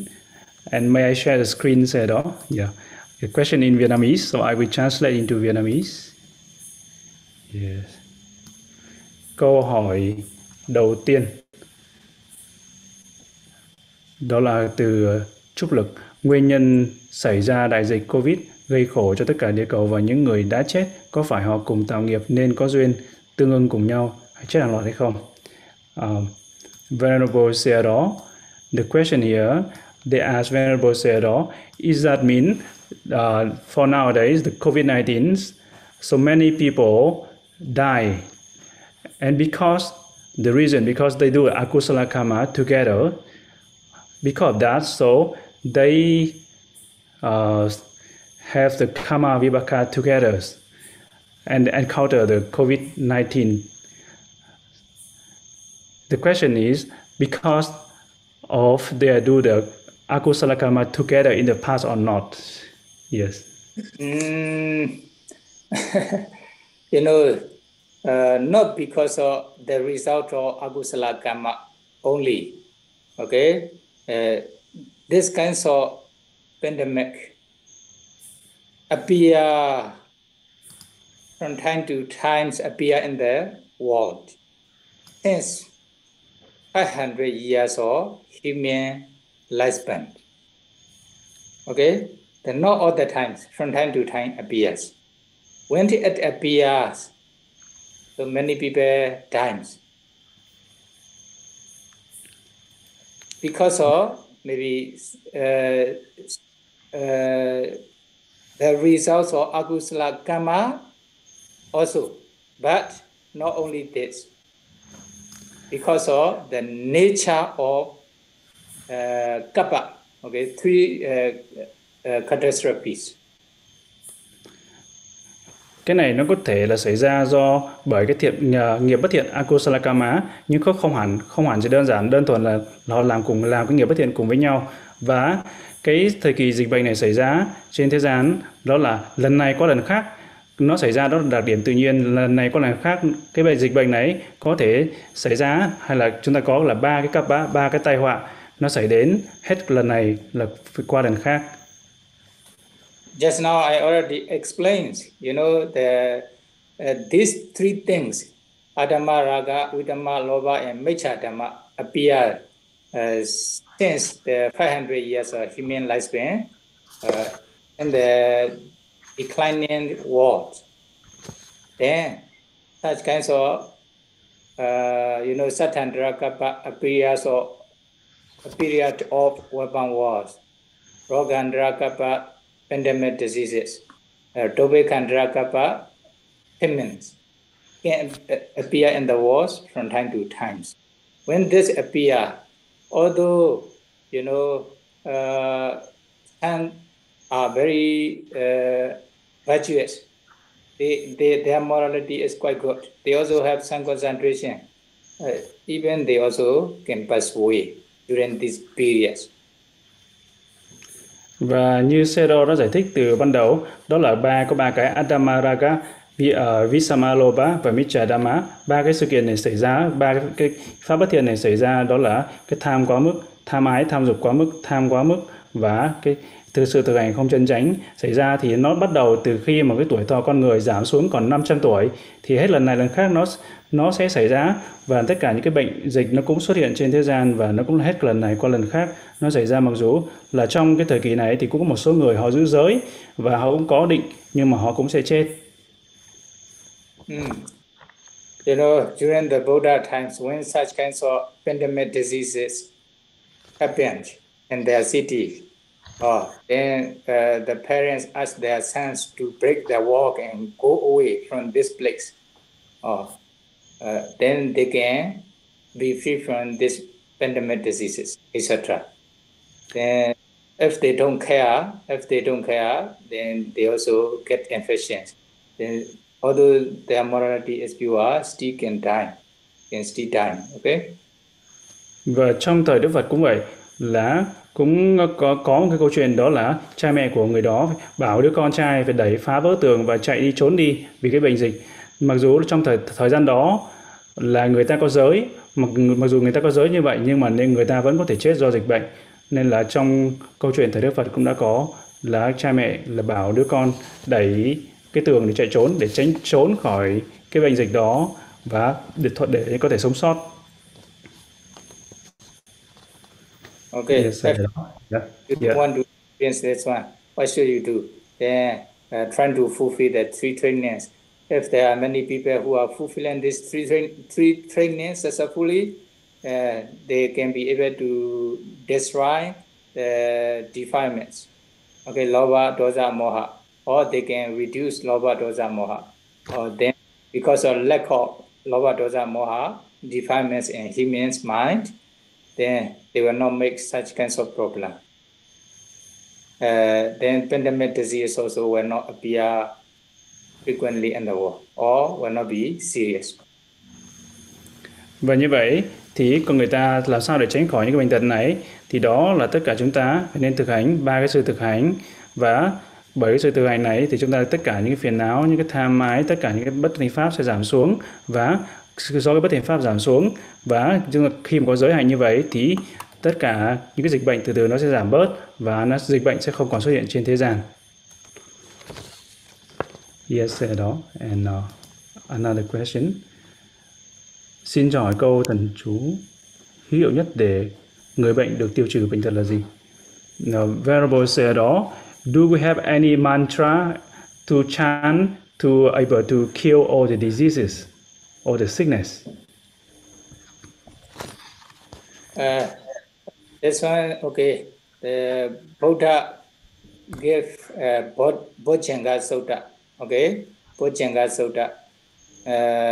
When the Venerable Kassapa was seriously sick, then the Buddha asked the Buddha encouraged them to recite Bojjhanga Sutta. Is it? Venerable Moggallana also in the same way. The Buddha, he himself also, when he was sick, then the Buddha asked Venerable Sutta to recite the Bojjhanga Sutta. And they are the Buddha's mantra. After listening to those Bojjhanga Sutta, they recover from the illness. Another one is next time I may explain, Venerable Girimananda. Venerable Girimananda also, Venerable Girimananda was sick seriously. Then the Buddha taught the 10 possessions, or 10 possessions, for example, anisasanya, the possession of impermanence, etc. Then when he listens to those 10 possessions from Venerable Ananda, then he immediately recovers from illness. So those Bojjhanga Sutta or Girimananda Sutta, etc. can be called as Buddha's mantra. I don't know the other mantra. Trong bài kinh như Sayadaw nói là chúng ta có bài kinh thần chú ở đây, đó là gì? Là Bojjhanga Sutta, là bài kinh giác trì, là trong khi mà ngài Mahamonggalana là ngài Đại Mục Kiền Liên, ngài có bị bệnh và ngài đã được nghe bài kinh này và ngài khỏi bệnh. Và trong khi Đức Phật chính bản thân ngài cũng bị bệnh và được ngài Chunda tụng cho bài kinh Bojjhanga Sutta và Đức Phật cũng đã khỏi bệnh. Và đấy chính là cái mantra hay là cái thần chú mà của Đức Phật. Và trong trường hợp nữa, trong bài pháp sau thì thầy sẽ giảng về bài kinh Girimananda Sutta. Bài kinh này cũng sẽ giải thích về 10 cái tưởng trong khi mà ngài Đại Đức Girimananda, ngài đã bị bệnh rất là nặng và Đức Phật đã thuyết ngài Ananda đã thuyết bài pháp, tụng bài pháp, bài kinh hay là câu thần chú là về trong bài kinh Girimananda về 10 cái tưởng. Ví dụ như là một trong cái tưởng đó là về vô thường. Và như vậy thì ngài Girimananda đã khỏi bệnh. Thì có 2 bài kinh là như Sayadaw có nói, đó là bài kinh Bojjhanga Sutta và bài kinh Girimananda Sutta. Thầy sẽ giảng vào bài pháp 6. Thì đây là 2 cái câu thần chú hay là mantra. Thì đây là thầy chỉ biết 2 cái thần chú này thôi, còn thần chú khác thầy Sayadaw không có biết. Sadhu.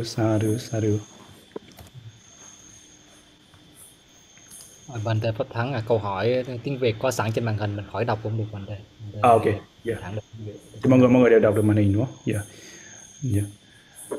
Kính bạch ngài. Venerable Sayadaw, may Sayadaw teach me.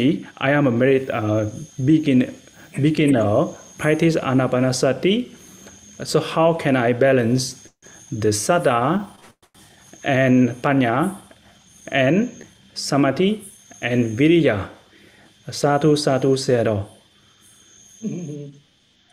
Actually, when they practically practice Anapana meditations or any other meditation subjects with the strong intentions, they want to be successful in meditations, okay, strongly.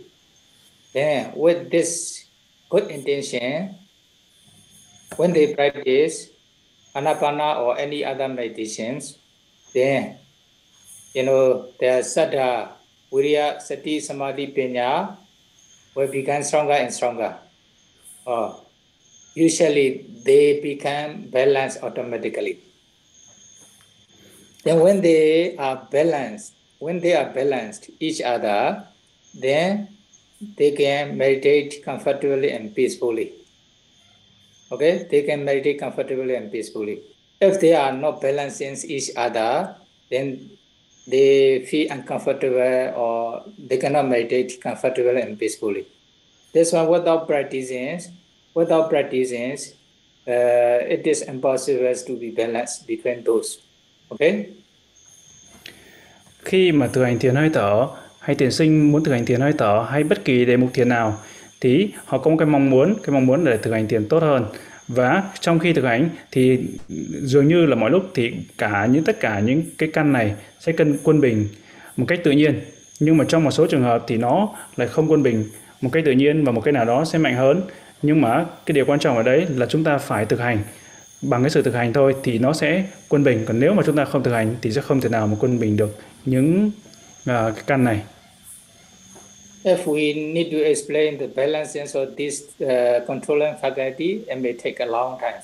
But briefly, okay, Saddha and Panya, if you have strong faith, Saddha, but weak wisdom, then your beliefs, the Muddha Pasana means,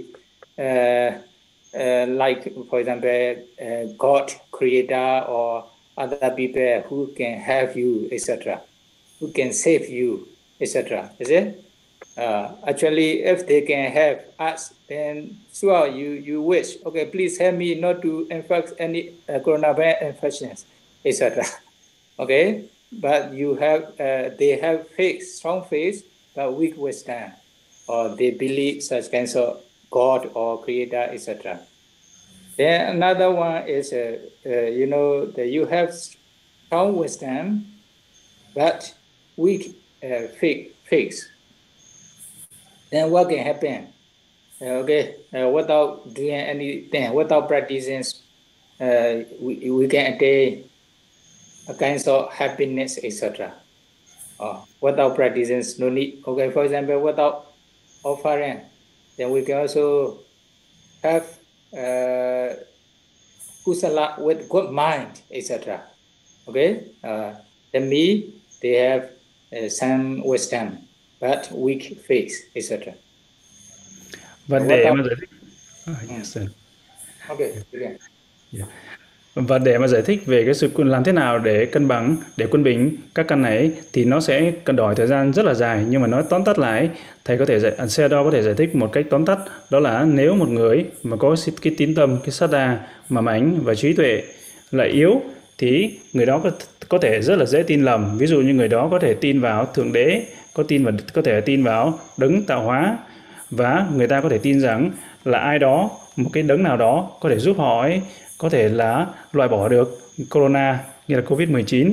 Hoặc là nếu trong trường hợp mà họ có cái trí tuệ mạnh và cái đức tin saddha yếu thì trong cái lúc đó họ có thể nghĩ rằng chỉ cần bằng cách tư duy là thiện pháp, không cần thực hành cũng có thể bằng cách tư duy thôi là cũng có thể chứng ngộ, không cần sự thực hành. Đó là khi mà có cái trí tuệ mà mạnh quá nhưng mà cái tín thì lại yếu, thì đó là một cái nói tóm tắt về cái sự tín, saddha và trí tuệ. Then, you should also try to balance between viriya, effort, and concentration, samadhi.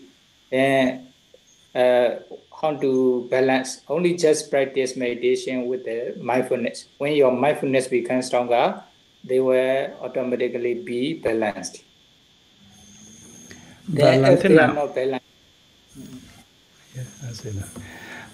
Và làm như định là samadhi và viriya, làm thế nào để quân bình được samadhi và viriya khi mà nếu mà chúng ta có cái sati, chánh niệm mạnh. Khi mà có chánh niệm mạnh như vậy thì samadhi và viriya, định và tinh tấn sẽ tự động quân bình.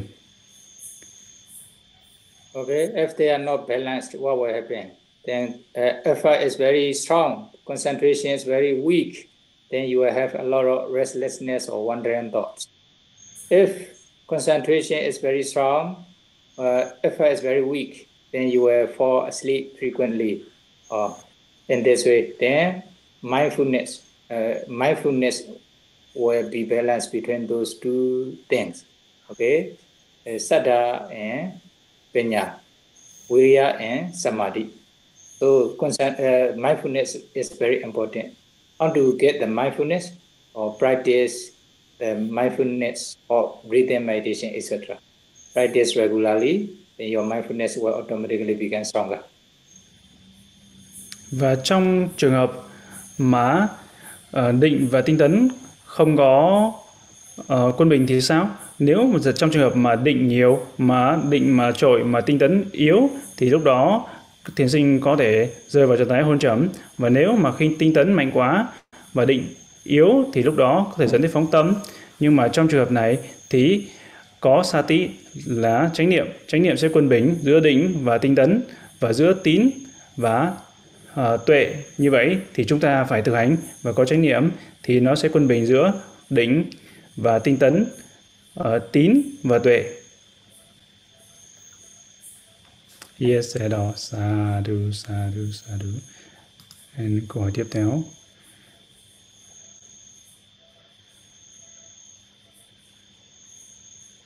Now, Venerable Sayadaw, in this pandemic and also the famine and many sufferings everywhere, there's so many suffering in our mind, a lot of worry, a lot of uncomfortables, and very difficult to concentrate generally because around us so many of people die, a lot of dangers.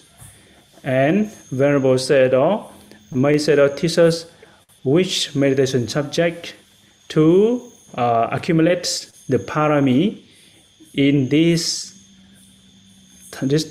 time. Yeah. And then by listening to this Dhamma talk, you understand how to solve the problem. Okay, then practice these three trainings, especially keep 5 precepts not to break. Okay, and also according to the conditions, you need to follow the the instructions to prevent those diseases. For example, wear your mask, wash your hands, stay distances, etc. Is it? Stay far away from each other, etc. They are also very important. Their presence karma. So morality is also very important. That already happened in the world because of strong lobha, dosa, moha of human beings. Then what we can do is that we try to do. We need to follow the instructions, and also trying to keep 5 precepts. Okay, then the other, for example, recite some Buddha's mantra, such as Bojjhanga Sutta, Thirimananda Sutta, with the intention to escape from or to not to experience those diseases. Then can be. Okay? Và như Sayadaw đã nói thì trong bài pháp, học xong bài pháp này thì chúng ta có thể biết được rằng chúng ta phải thực hành như thế nào. Thì chúng ta hãy thực hành 3 cái sự thực hành và chúng ta phải nghiêm trì giới. Thì với cái giới trong sạch như vậy thì chúng ta có thể, hoặc là với một cái nữa đó là khi mà và chúng ta phải theo cái sự hướng dẫn của bác sĩ nữa. Của sự hướng dẫn đó là gì? Đeo khẩu trang, rửa tay và giữ khoảng cách. Và tất cả những hướng dẫn đó cũng rất là quan trọng. Và đặc biệt là chúng ta phải nghiêm trì giới luật và tất cả những cái hướng dẫn, ví dụ như giữ khoảng cách rồi, và đặc biệt là chúng ta cũng phải giữ giới. Điều đó là điều quan trọng.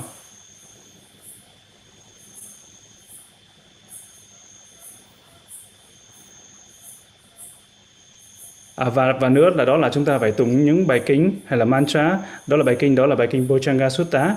Bài kinh này cũng rất là quan trọng. Chúng ta đọc bài kinh Bojjhanga Sutta hàng ngày. Yes, Sayadaw. And the next question, Sayadaw. Dear Sayadaw, dear Pante, can the Metta Bhavana and the Buddhanusati can kill sickness? Can one person proactively make his wholesome karma, which has been already accumulated, bear fruit in this very life by wishing. For example, he made a wish, by all the wholesome karma I have already. Maybe the question here is, can the Metta Bhavana and Buddhanusati kill sickness? Sayadaw? Sure. Any meditation subjects can cure any sickness. For example, when you practice Metta Bhavana or Buddhanusati Bhavana, then when you become skillful with those meditation objects, then your mind will be peaceful. You can attain certain levels of concentration. For example, you can stay with Metta meditation objects peacefully for a long time. Buddha's quality objects peacefully for a long time. At that time, your mind is very clear, no defilements. So, because clear mind, chaite, pasidite, lohitam, pasidati. When your mind is very clear without defilement, then this clear mind can produce the blood circulations. Okay, blood circulation will be okay in your body. Then because of this, then serious sickness also will disappear or will reduce. Bất kỳ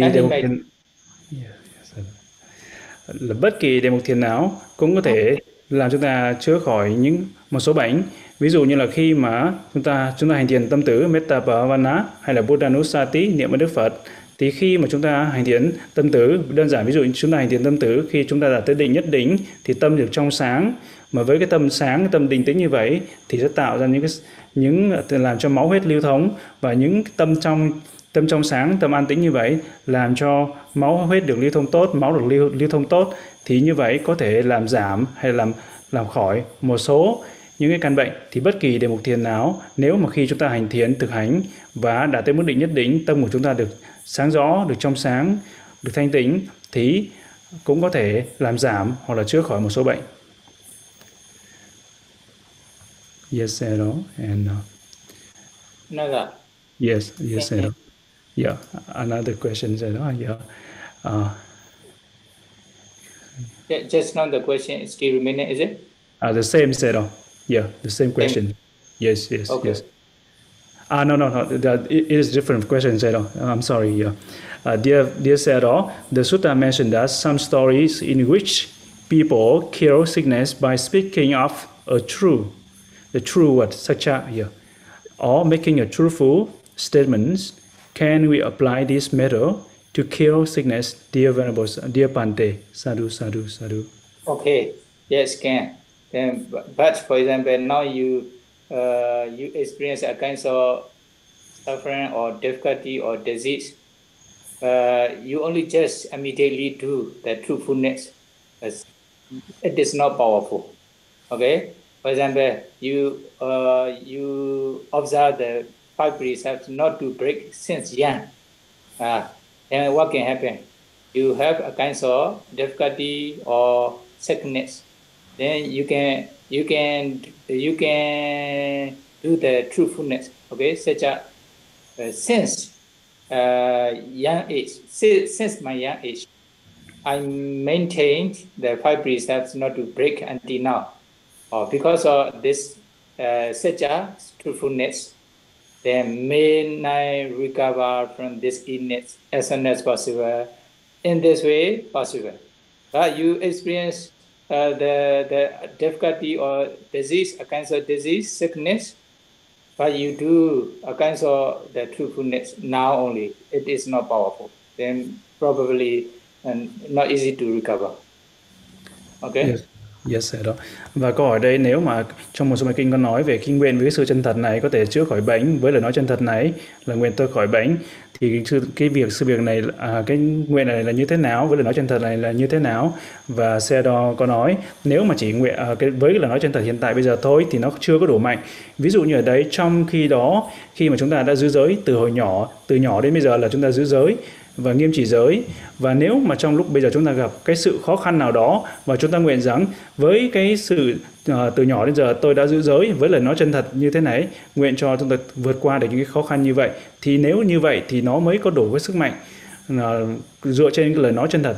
Còn nếu mà chỉ nói về cái hiện tại thôi, cái sự thật ở trong hiện tại này thôi, thì nó chưa có đủ cái sức mạnh.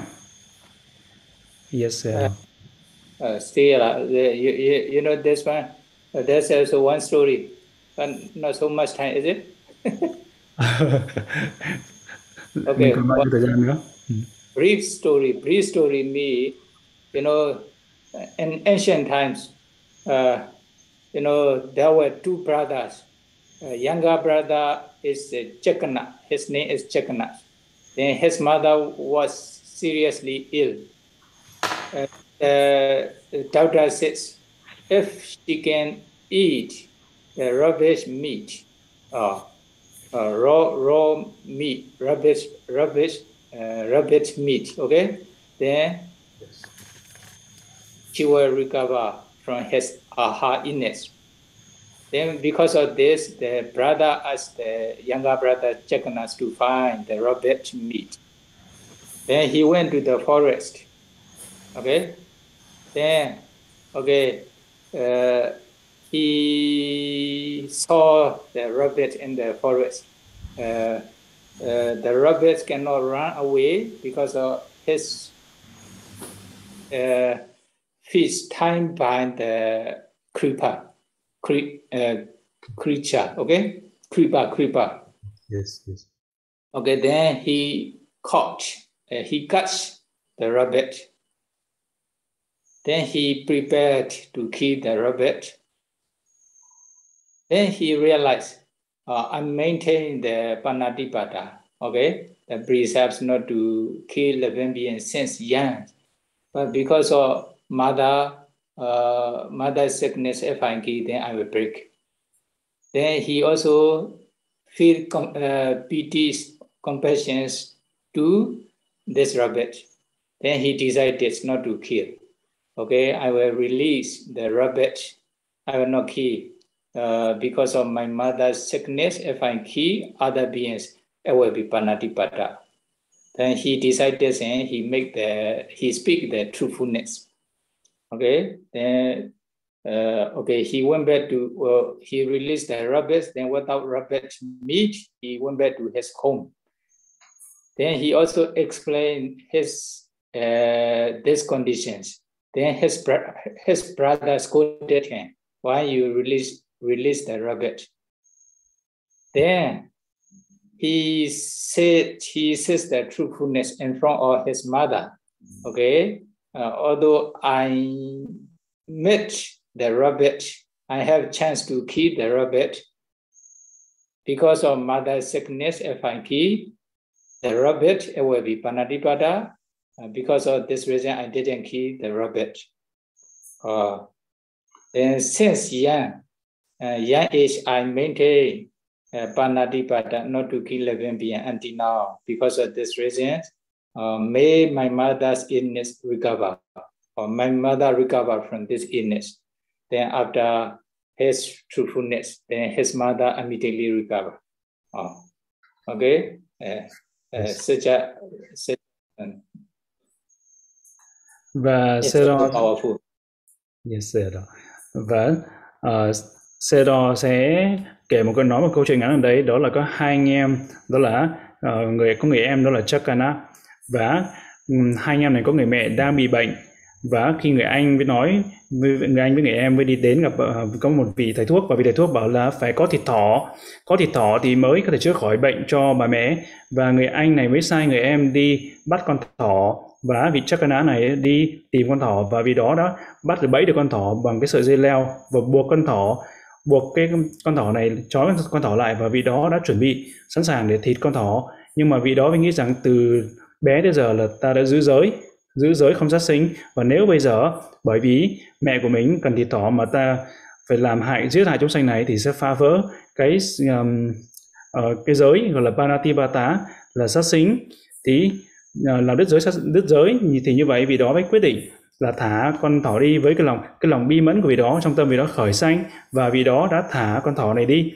Và sau khi mà về đến nhà thì người anh trai mới hỏi Chakana là con thỏ đâu, thì thỏ đâu, thì vị Chakana này đứng trước người mẹ và người anh trai, và Chakana mới nói rằng vị đó đã thả con thỏ đi, và vị đó cũng phát lời nói lời nguyện chân thật trước mẹ và anh trai, và Chakana mới nói rằng với nói chân thật từ bé đến giờ là tôi chưa bao từng sát sinh, không phạm giới sát sinh Panatipata. Với lời nói chân thật này thì mong mẹ của tôi khỏi bệnh, và với cái năng lực của lời nói chân thật này thì mẹ của vị Chakana đã khỏi bệnh. Yes, Sayadaw. Okay. Yes. Đó.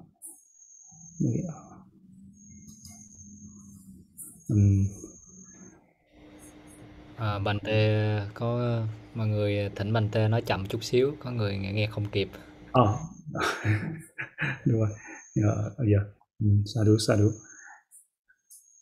Venerable Sayadaw, before I know the Theravada Buddhism, I often got sickness, illness, and the body are very weak, and also very scary, and also when going outside a lot of accident. And one time she almost died because of accident. But after she know the Theravada Buddhism and practice meditation, keep precept, dana, listen to Dhamma, and learn the Dhamma, and after that she feel that she had all those things become reduced a lot. And the question here, Venerable Sayadaw, because of kusala, I accumulate so that all the akusala vibhaka start to reduce. So is that correct, Venerable Sayadaw? Okay, correct. This good. The answer is very short. Đúng rồi vậy đó. Câu trả lời đây rất là ngắn. Đúng như vậy. Yes.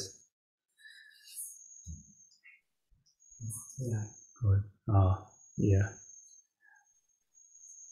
Venerable Sayadaw, may Sayadaw explain clearer, because I am listening because the COVID-19 pandemic, because of the moha of the people, and because of a lot of akusala of the people increase more and more, and also because of panatipata, because of musavada, because of surameraya, because of micha, because of sexual misconduct, because of stealing, more and more nowadays. Is that true, Venerable Sayadaw? Yes, sure. Because of lobha, dosa, moha. Okay, lobha, dosa, moha. Such kinds of disaster appear in the world. Such kinds of pandemic diseases appear. Such kinds of weapon wars appears. Also, famines, shortage of food appear in the world, around the world. Okay, then it cannot avoid the declining world. From time to time will appear. You know that about 100 years ago, about 50 years ago, then they were also fighting each other, or there are also a kinds of pandemic. Now also fighting each other. There are also a kinds of disease, coronavirus disease. Then sure later also will appear from time to times. So what we can do is not to experience such kinds of catastrophes. The only way is to reduce, to destroy the lobha, dosa, moha, or to reduce lobha, dosa, moha. So what should we do? To be able to destroy to be able to remove lobha, dosa, moha, or to be able to reduce the lobha, dosa, moha defilements, then only just 3 trainings Buddha's teachings can have.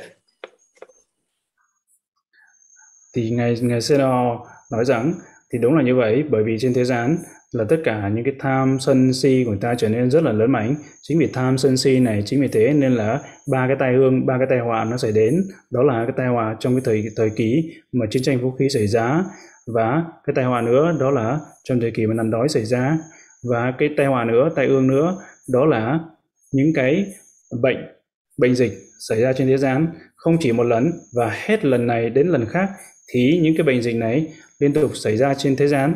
Và như vậy, và nếu mà có cách nào để vượt qua để chúng ta không phải kinh nghiệm những cái bệnh dịch này, những cái sự khổ đau này, đó là chúng ta phải thực hành 3 cái sự thực hành. Thứ nhất là để giảm thiểu tất cả những cái tham sân si, hoặc là có thể nhổ bỏ tận gốc tất cả những cái tham sân si.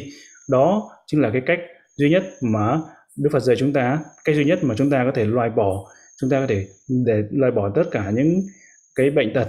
Đó là chúng ta phải loại bỏ được tham sân si, hay là làm giảm thiểu tham sân si. Và chúng ta cũng thấy như vậy là hết lần này qua lần khác thì trên thế giới này vẫn còn những cái sự chiến tranh. Giống như là 50 năm trước hay 100 năm trước, người ta cũng có những cuộc chiến tranh và cũng rất là nhiều người chết chóc.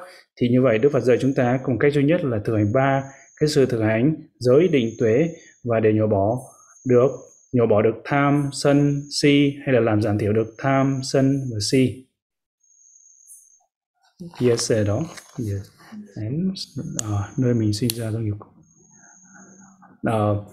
And the second part of the question is Venerable Sayadaw, because of karma vibhaka, so we are reborn in the Europe country where there's no Buddhism, and reborn in the Africa where it's a lot of famine, hunger, not enough food, and also reborn in the middle of Vietnam, where the place where many flood, many of the disaster, because of our own karma, so we reborn in such type of place.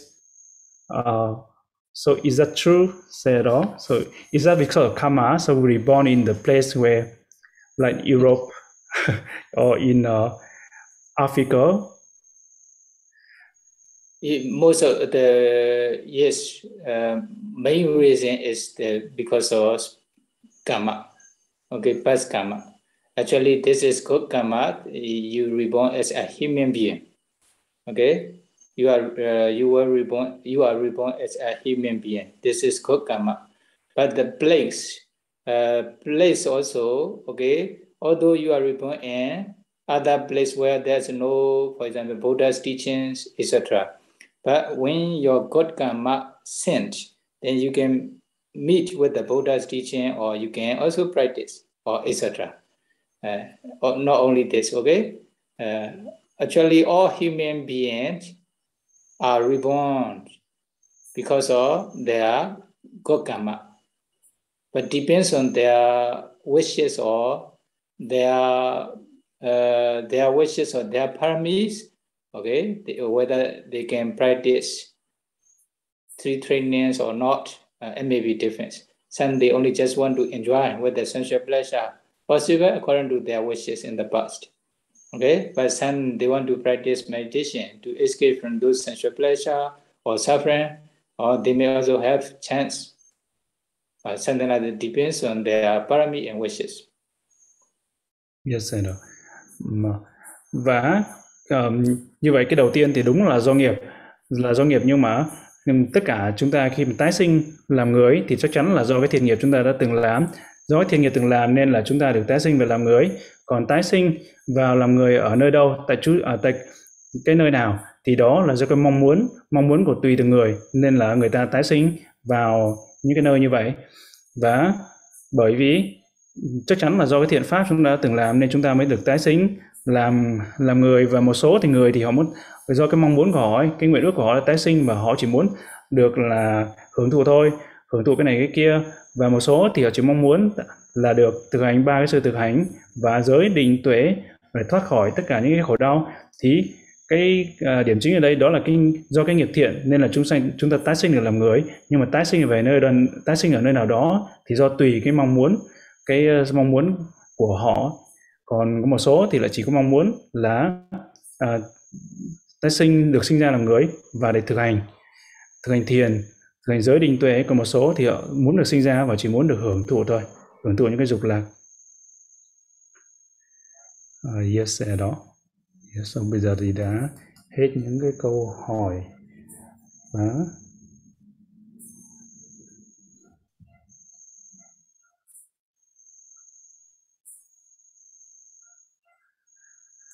Sayadaw, another question. Venerable Sayadaw, when I practice meditation, do I necessarily have to sit double cross, lotus pose, or just đó? Để tập nhập thông tin tiếp. Ok, sư nhân cho slide xuống đi. Dịch cân kinh hoặc là dưỡng sinh sức khỏe tốt hơn không? Không biết dịch cân kinh nghĩa là gì. Venerable Sayadaw, when practice meditation, do I need also practice Trị Cùng to increase my physical body, physical health? No problem. Then you can also do the physical exercise, okay, bodily exercise to be strong, to have the strong body. Then you can meditate for a long time. It is okay, no problem. We also do some the bodily exercise. Ngài Sayadaw nói là trong lúc chúng ta có thể tập một số những bài tập thể dục, để cho có cái thân thể nó khỏe mạnh hơn. Thân thể khỏe hơn thì chúng ta có thể ngồi thiền được lâu hơn, tốt hơn. Không sao, chúng ta có thể tập thể dục, tập dưỡng sinh hay là tập một số những cái bài tập thể dục về thân để cho thân chúng ta khỏe hơn, có thể ngồi tốt hơn, lâu hơn. Điều đó cũng được, không thành vấn đề. Yes, Sayadaw. Yeah. Câu hỏi tiếp theo. Người chết trong dịch bệnh như mắc Covid thường sinh về cõi lành vì họ Venerable Sayadaw, because of the people who infected by COVID-19, they are usually reborn in a good destination because of they are easily arise metta mind towards all the being. So Venerable Sayadaw, may Sayadaw, Sayadaw, I have known one person who are dying in unconscious when during the time they got COVID infected and die. Người chết trong thời kỳ không có dịch bệnh như vậy. But when the person who died because of cancer, also in the unconscious, but they have the metta towards their children, to their grandchildren. So like that, so where is their destination? Where will they reborn? So that can understand the question. Okay. This one depends on your the person's morality. Okay, if they can keep 5 precepts not to break, sure, because of morality, they can be reborn and go destination. Okay, if they are breaking morality, especially 5 precepts, although they die with the coronavirus or any kinds of reasons, then it is very difficult to be reborn and go destination. But have loving mettas to their son or children or their children. Usually this is a kind of attachment. Okay, attachment. It is not so suitable. Then, okay, if they had the metta, I am experiencing this suffering, then may they escape from this suffering. May they not be experience such kinds of suffering like me. Or if they have such kinds of mind, it is useful, like a kind of metta. Okay, then can divide. Can understand, for example, 5 precepts is very important. 5 precepts, if they can maintain, they break only just one time or something like this, but later they have intentions to keep, not to break, they don't break frequently, then it's okay. Yes. Ngài Sayadaw trả lời rằng nếu mà người ta chết trong cái lúc mà người này có thực hành nam giới, giữ gìn nam giới, họ biết nam giới và giữ gìn nam giới, thì mặc dù họ chết cho tất cả cái bệnh gì đi nữa, bệnh do Covid hay là bệnh vì ung thư hay tất cả bệnh tật hay là bất kỳ vì bệnh gì, thì nó cũng rất là khó để mà tái sinh vào những cảnh giới tốt. Nhưng mà tuy nhiên nếu mà người ta có cái tâm từ hay là người ta chết mà người ta lúc nào người ta giữ giới thì người ta có cơ hội để tái sinh vào cảnh giới tốt đẹp. Nhưng mà đối với cái trường hợp mà nói về tâm từ metta mà về con với cháu thì đa số hầu hết nó thường rơi vào cái tình trạng đó là dính mắc nhiều hơn. Nhưng mà thực ra nếu mà cái người này có cái tâm từ metta tới con hay cháu mà mong tất cả họ thoát khỏi những cái sầu khổ đau, thoát khỏi những cái đau khổ, cái sự khổ như mình ở đây, thì điều đó sẽ tốt. Và nữa là năm giới, nếu mà người này thực hành năm giới, giữ gìn năm giới, thỉnh thoảng họ có thể bị đứt giới, nhưng mà đứt giới rồi họ xin lại và thực hành giới trở lại, và họ giữ giới trong sạch như vậy, và có cái tâm từ thực sự là mong tất cả những chúng sanh khác không bị cái khổ như thế, thì chết với cái tâm từ và chết với, và họ giữ giới được trong sạch như vậy, thì họ có thể tái sinh vào cảnh giới tốt đẹp. Cái điều này là quan trọng. Yes, đó. Câu hỏi tiếp theo. Khi thầy có giảng những đoạn dạ xóa. Venerable Sayadaw, so just now Sayadaw in the Dhamma talk, Sayadaw said in the Yaka, in the release, in the Yaka realm, they release a lot of Yaka, very powerful Yaka, who can eat the human being. So all those Yaka, they appear in which type of form? Look like human being, or look like the Yaka inside the picture? Look very, very ugly in the picture what we usually see, you know. So that's the first part of the question, you know. So how Yaka look like human being, or look like the very ugly, like in very fear, like inside all those pictures we saw? Yes. Not like human beings, but if they are powerful, there are many different kinds of yakas. Some are powerful, some are not powerful. If they are powerful, sure they can disguise as a human being, etc. Possible, okay. But there are also different kinds of yaka. If they are not powerful, their appearance will be ugly. If they are powerful, then they are like Deva also, etc. Is it? So then when they comes to human world, probably they want to make trouble. Okay, they want to make the trouble in the human world. They like the human beings meat. They have chance during this time. Then the human being, for example, human being die because of a pandemic disease or something like this, because of this smell, or then many more and more yaka comes to human world, then they can also eat something like this. So because of this reason, sometimes we also need to recite the Ratana Sutta to prevent this one. Yes, sir.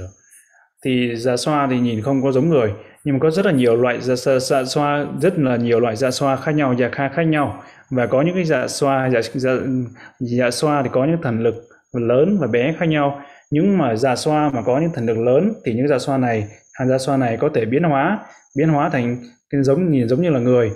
Và như dạ xoa dạ xoa mà có thần lực ít thì nhìn xấu xí, và dạ xoa mà có năng lực lớn mạnh thì nhìn có thể là giống như chư thiên vậy. Và dạ xoa đương nhiên là khi mà đây là cái cơ hội tốt, cái cơ hội của họ để xuống con người. Và bởi vì cái mùi hôi thối của những xác chết, có rất là nhiều mùi hôi thối của xác chết như vậy, nên là dạ xoa họ bắt đầu họ được xuống và bắt đầu đây là cơ hội của họ để ăn những cái thịt này. Và dạ xoa thì cũng nhiều loại khác nhau, là do những cái năng lực của họ, nên một số dạ xoa có phước báo lớn, dạ xoa có oai lực lớn thì nhìn có thể giống như là chư thiên nữa, và họ có thể biến hóa là như là trở thành con người, có thể là như vậy. Có nhiều dạ xoa khác nhau. Yes, I know. And the second part of the question, when we practice three training, Sila, Samadhi, Panya, we can avoid all the diseases. But this one is not all the time true, because of another karma. So is that so, Sayadaw? Yes. The question here means when we practice three training to avoid the sickness or the illness, but this is not all the time true, because of another karma. So the question here, the questioner asks, so is that what he's thinking is true or not, or is correct or not? Yeah, we think like that. Because not the practice of...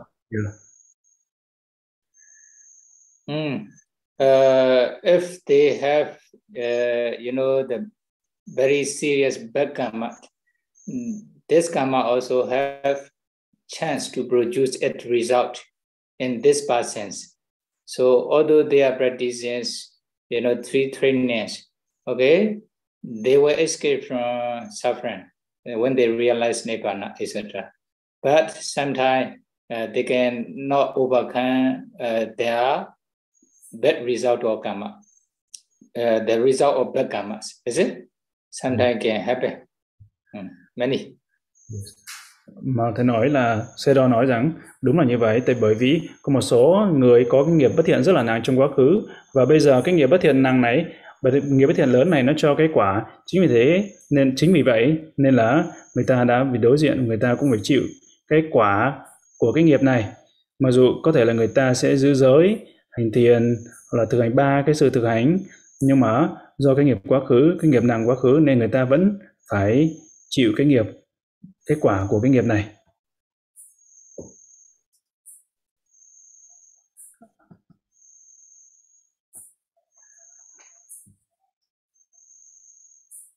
Có câu hỏi nhưng mà không biết ngài còn cái được. Thế rồi đúng. Để đọc cho. Ok. Câu hỏi tiếp theo là của cư sĩ Hoàng Hạnh.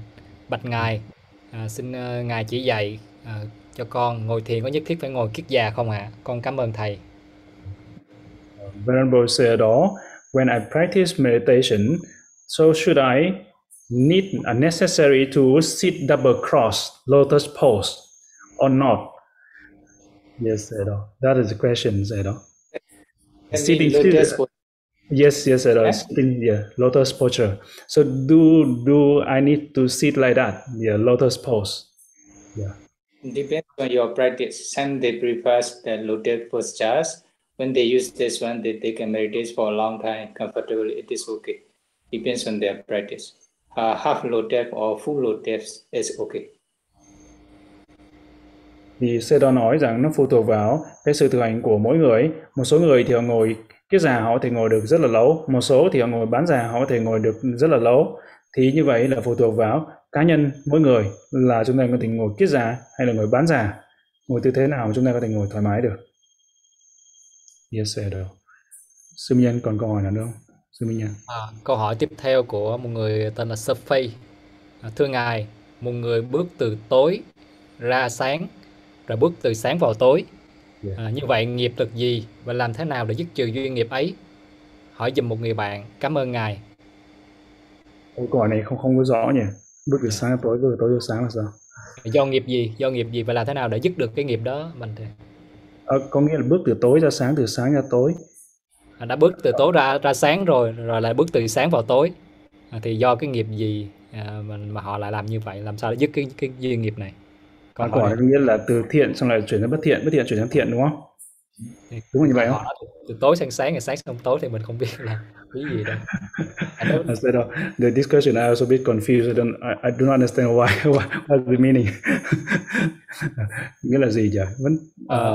Và hành giả nào mà gửi câu hỏi này vui lòng gửi lại ha, cho tại không có rõ cái câu hỏi này. Không hỏi câu hỏi từ tối ra sáng, từ sáng ra tối nghĩa là sao? Câu hỏi tiếp theo. Kính thưa Sayadaw, xin ngài hướng dẫn cho con cách bắt đầu với thiền tâm từ. Trong lúc hành thiền, an tịnh hơi thở, con thấy khuôn mặt liên tiếp thay đổi và thấy xuất hiện bóng đen. Câu này cũng không có rõ lắm.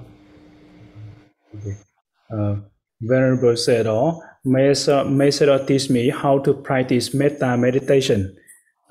I practice meditation, but whenever I close my eye, I always feel some of the black shadow in front of my eyes. So, can Sayadaw teach me how to practice metta meditation? Yes. Metta meditation is where we want talk. Okay. If you wish practice metta meditations, then okay. Then later you can come here to practice metta meditation. Not only metta meditations, we also teach all meditation subjects here. Anapana, Kasina, Metta, Karuna, Mudita, Ubekha, Asubha, 4 elements all. Về đối tượng ở đề mục thiền tâm từ thì sẽ là phải dành riêng một thời pháp.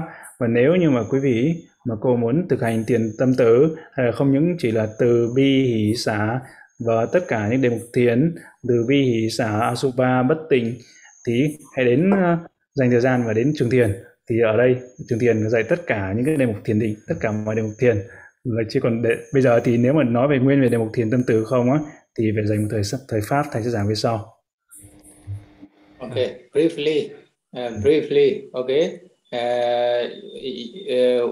When necessary, you should help other people with the gentle mind. Okay, there will be bodily metta, kaya kama metta. Okay, then when you speak, other people speak gently with the loving kindness. Okay, there will be vaci kama metta. Then with all the sense, your loving kindness towards all beings generally. Okay, may all beings be free from dangers, or maybe you have no dosas to any people. You don't get angry with any persons or any beings. There will be mental mettas. Okay, bodily metta, bhava mettas, and mental mettas. That's quite okay. Briefly, the systematic practice later. Okay. Và bây giờ Sayadaw sẽ giải thích về một cách tóm tắt thôi, tóm lược thôi. Đó là ba cái tâm từ, đó là từ cái hành động về từ ái về thân, hành động từ ái về khẩu và hành động từ ái về ý. Còn sau này khi mà thực hành hệ thống thì Sayadaw sẽ nói sau. Thực hành với cái tâm từ về thân là gì? Đó là những hành động tốt, hành động từ ái xuất phát từ thân chúng ta hành động đối xử với người khác với cái lòng từ bằng chính hành động của chúng ta, hành động từ ái của mình, thì đó là cái tâm từ thân. Và cái thứ hai nữa là những lời nói nhẹ nhàng, những lời nói từ ái, thì những lời nói với người khác bằng cái tâm từ thì đó là cái hành động từ tâm xuất phát từ khẩu của chúng ta. Và nữa đó là cái ý nghĩ, ví dụ như là chúng ta mong tất cả chúng sanh được cái sự hạnh phúc an vui, mong tất cả chúng sanh thoát khỏi khổ đau. Thì với cái tâm từ mong tất cả chúng sanh thoát khỏi cái sự khổ đau như vậy, thì đó là cái tâm từ xuất phát từ ý nghĩ, từ ý của chúng ta. Thì đó là ba cái tóm tắt thì ba cái hành động, ba cái từ tâm là xuất phát từ thân từ tâm, khẩu từ tâm và ý từ tâm. Còn nếu mà thực hành thiền một cái từ tâm từ cái hệ thống thì thầy sẽ nói sau, như là chúng ta sẽ thực hành sau. Đây là chỉ là một cái thực hành tóm tắt thôi, thầy nói tóm lược. Tiếp xe rồi. Excuse me, còn câu hỏi nào nữa? I still have one question, but now it's late. Bante will want to... Yes, Bante, sadhu, Bante. Bây giờ cũng trễ rồi ha, nhưng mà có một câu hỏi, câu hỏi cuối cùng ha. Okay. Kính thưa Sayadaw, trước tình hình đại dịch Covid như hiện nay, nhiều chùa tại Việt Nam tổ chức tụng đọc các bài kinh cầu an, trong đó có bài kinh Cho Báu, Ratana Sutta, như là lời nguyện cầu vượt qua tai nạn. Tuy nhiên, khi con đọc bài kinh Cho Báu này, đều nói về những phẩm chất tốt đẹp của Tam Bảo và của hạnh của chư tỳ khưu, của những người đang thực hành giới định tuệ, và kết thúc với luôn kết thúc với câu kệ mong với sự thật này được sống chơn hạnh phúc. Vậy nên hiểu bài kinh này là sự tán dương cho những ai thực hiện theo lời dạy của Đức Phật trên con đường tìm cầu giải thoát, hay chỉ là tâm cầu nguyện tiêu trừ tai nạn mà không tự mình thực hành trên con đường giải thoát? Venerable Sayadaw, in this COVID-19 pandemic, so many of the monastery in Vietnam, they have the ceremony chanting Ratana Sutta, but inside the Ratana Sutta always talk about the quality of the Buddha, the quality of the Dhamma, and the quality of the Sangha. But at the end of the sutta, always say, may all the beings with the true, with this satcha, may all the beings be well and happy. So, should I understand that in this sutta is talking about the quality of the Buddha, Dhamma, and the Sangha, and all the people who are practice the Buddha teaching to the liberation. But modern. We just only wish to kill or to be free from the disease. So the question here means this one is more on the practice. Then just only wish to be free from the disease. So is that they understand it correct, Sayadaw? Any kusalas can prevent, the arising of danger. They can prevent the arising of dangers. Can also provide your welfare. Okay. Then agasa data hitasa vidata. For example, when you take refuge in the three triple chants, or any recitations of the Buddha's mantra, the Buddha's sutta, etc. Then because of this, agasa data, or those kinds of kusala will prevent the dangers, various dangers, not to arise in you. Then hitasa vidata, then they will also provide your welfare. Okay, your welfare. Then all kusala can, all kusalas can prevent those to them. Then you should accumulate all kusala, dana, sila, bhavana, all are okay. Then if your intention is to escape from those coronavirus diseases, sure, then it can also helpful. It will be helpful for you. Okay? Mà Sayadaw nói rằng tất cả mọi thiện pháp nào, tất cả những thiện pháp đều giúp chúng ta, để hỗ trợ chúng ta, để chúng ta tránh khỏi, thoát khỏi tất cả những cái bệnh tật, như là chúng ta phải giữ giới, chúng ta thực hành và sự bố thí, trì giới, và tất cả những bài kinh, những phẩm chất chúng ta niệm, tất cả những hồng ân Đức Phật, Đức Pháp, Đức Tăng, hay là chúng ta tụng những bài kinh của Đức Phật, là tất cả đó đều là những thiện pháp. Và bên cạnh đó chúng ta cũng có thể làm những thiện pháp như là bố thí, trì giới, hành thiền, và tất cả những thiện pháp này có thể giúp đỡ và hỗ trợ chúng ta thoát khỏi, hay là để những bệnh tật không có sanh khởi. Thì như vậy thì ngay cả là bệnh COVID-19, nếu mà chúng ta có cái sự làm những thiện pháp và chúng ta mong muốn là không khởi sanh những cái bệnh tật, không bị những cái bệnh tật, thì điều đó cũng có thể hỗ trợ và giúp chúng ta. Yes, đó. Sư Minh Nhật. Yes, bây giờ mình sám hối Ngài rồi, mình thỉnh Ngài chi phước.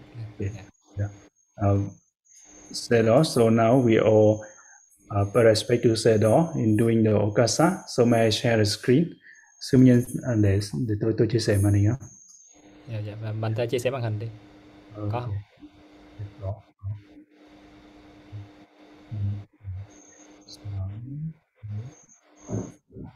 Có nè.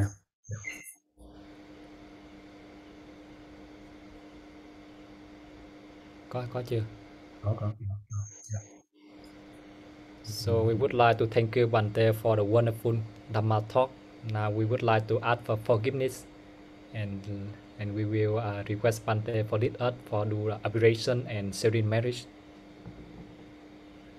So tất cả hội chúng đọc theo sư. Okasa vanami Bante. Sukhi hotu nibbana pacaya hotu.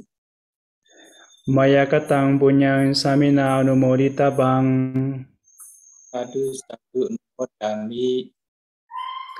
Samina katang punyang mayhang databang. Sadu anumoditabang. Sadu anumodami.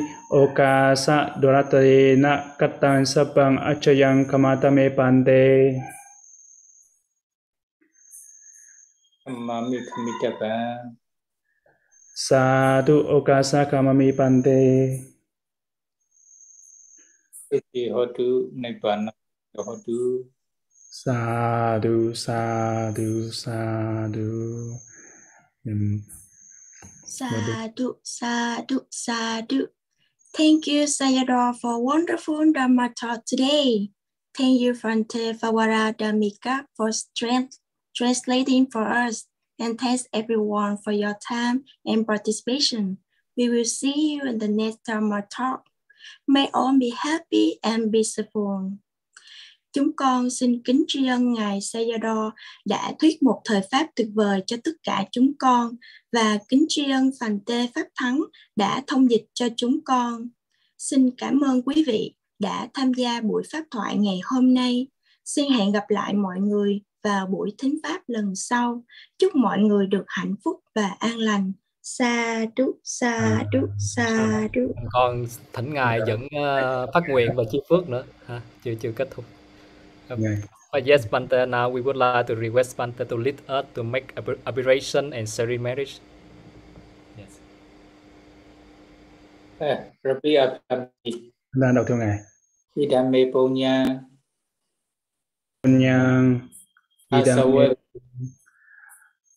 Yes. Idame Punya. Idame punyang. Asawakaya. Asawakaya. Wahotu. Vahang hontu. Idame Punya. Idame punyang. Nibbanasa. Nibbanasa. Pachayo hotu. Pachayo hontu. Mama punya bagang. Mama punya bagang. Sabha sadhana. Sabha satanang. Pachemi. Pachemi. Te sabe. Te sabe. Me samang. Me samang. Punya bagang. Punya bagang. Labandu. Labandu. Sadhu. Sadhu. Sadhu. Sadhu, sadhu. Sadhu, sadhu, sadhu, sadhu. Thank you, Bhante. Thank you, Sayadaw. Thank you, Bhante, very much. Bhante. Okay. Thank you, Bhante. Thank you, Sayadaw. Thank you, Bhante. Thank you, Sayadaw. Thank you, Bhante. Thank you so much. Sadhu, sadhu, sadhu. Thank you, Sayadaw. Thank you.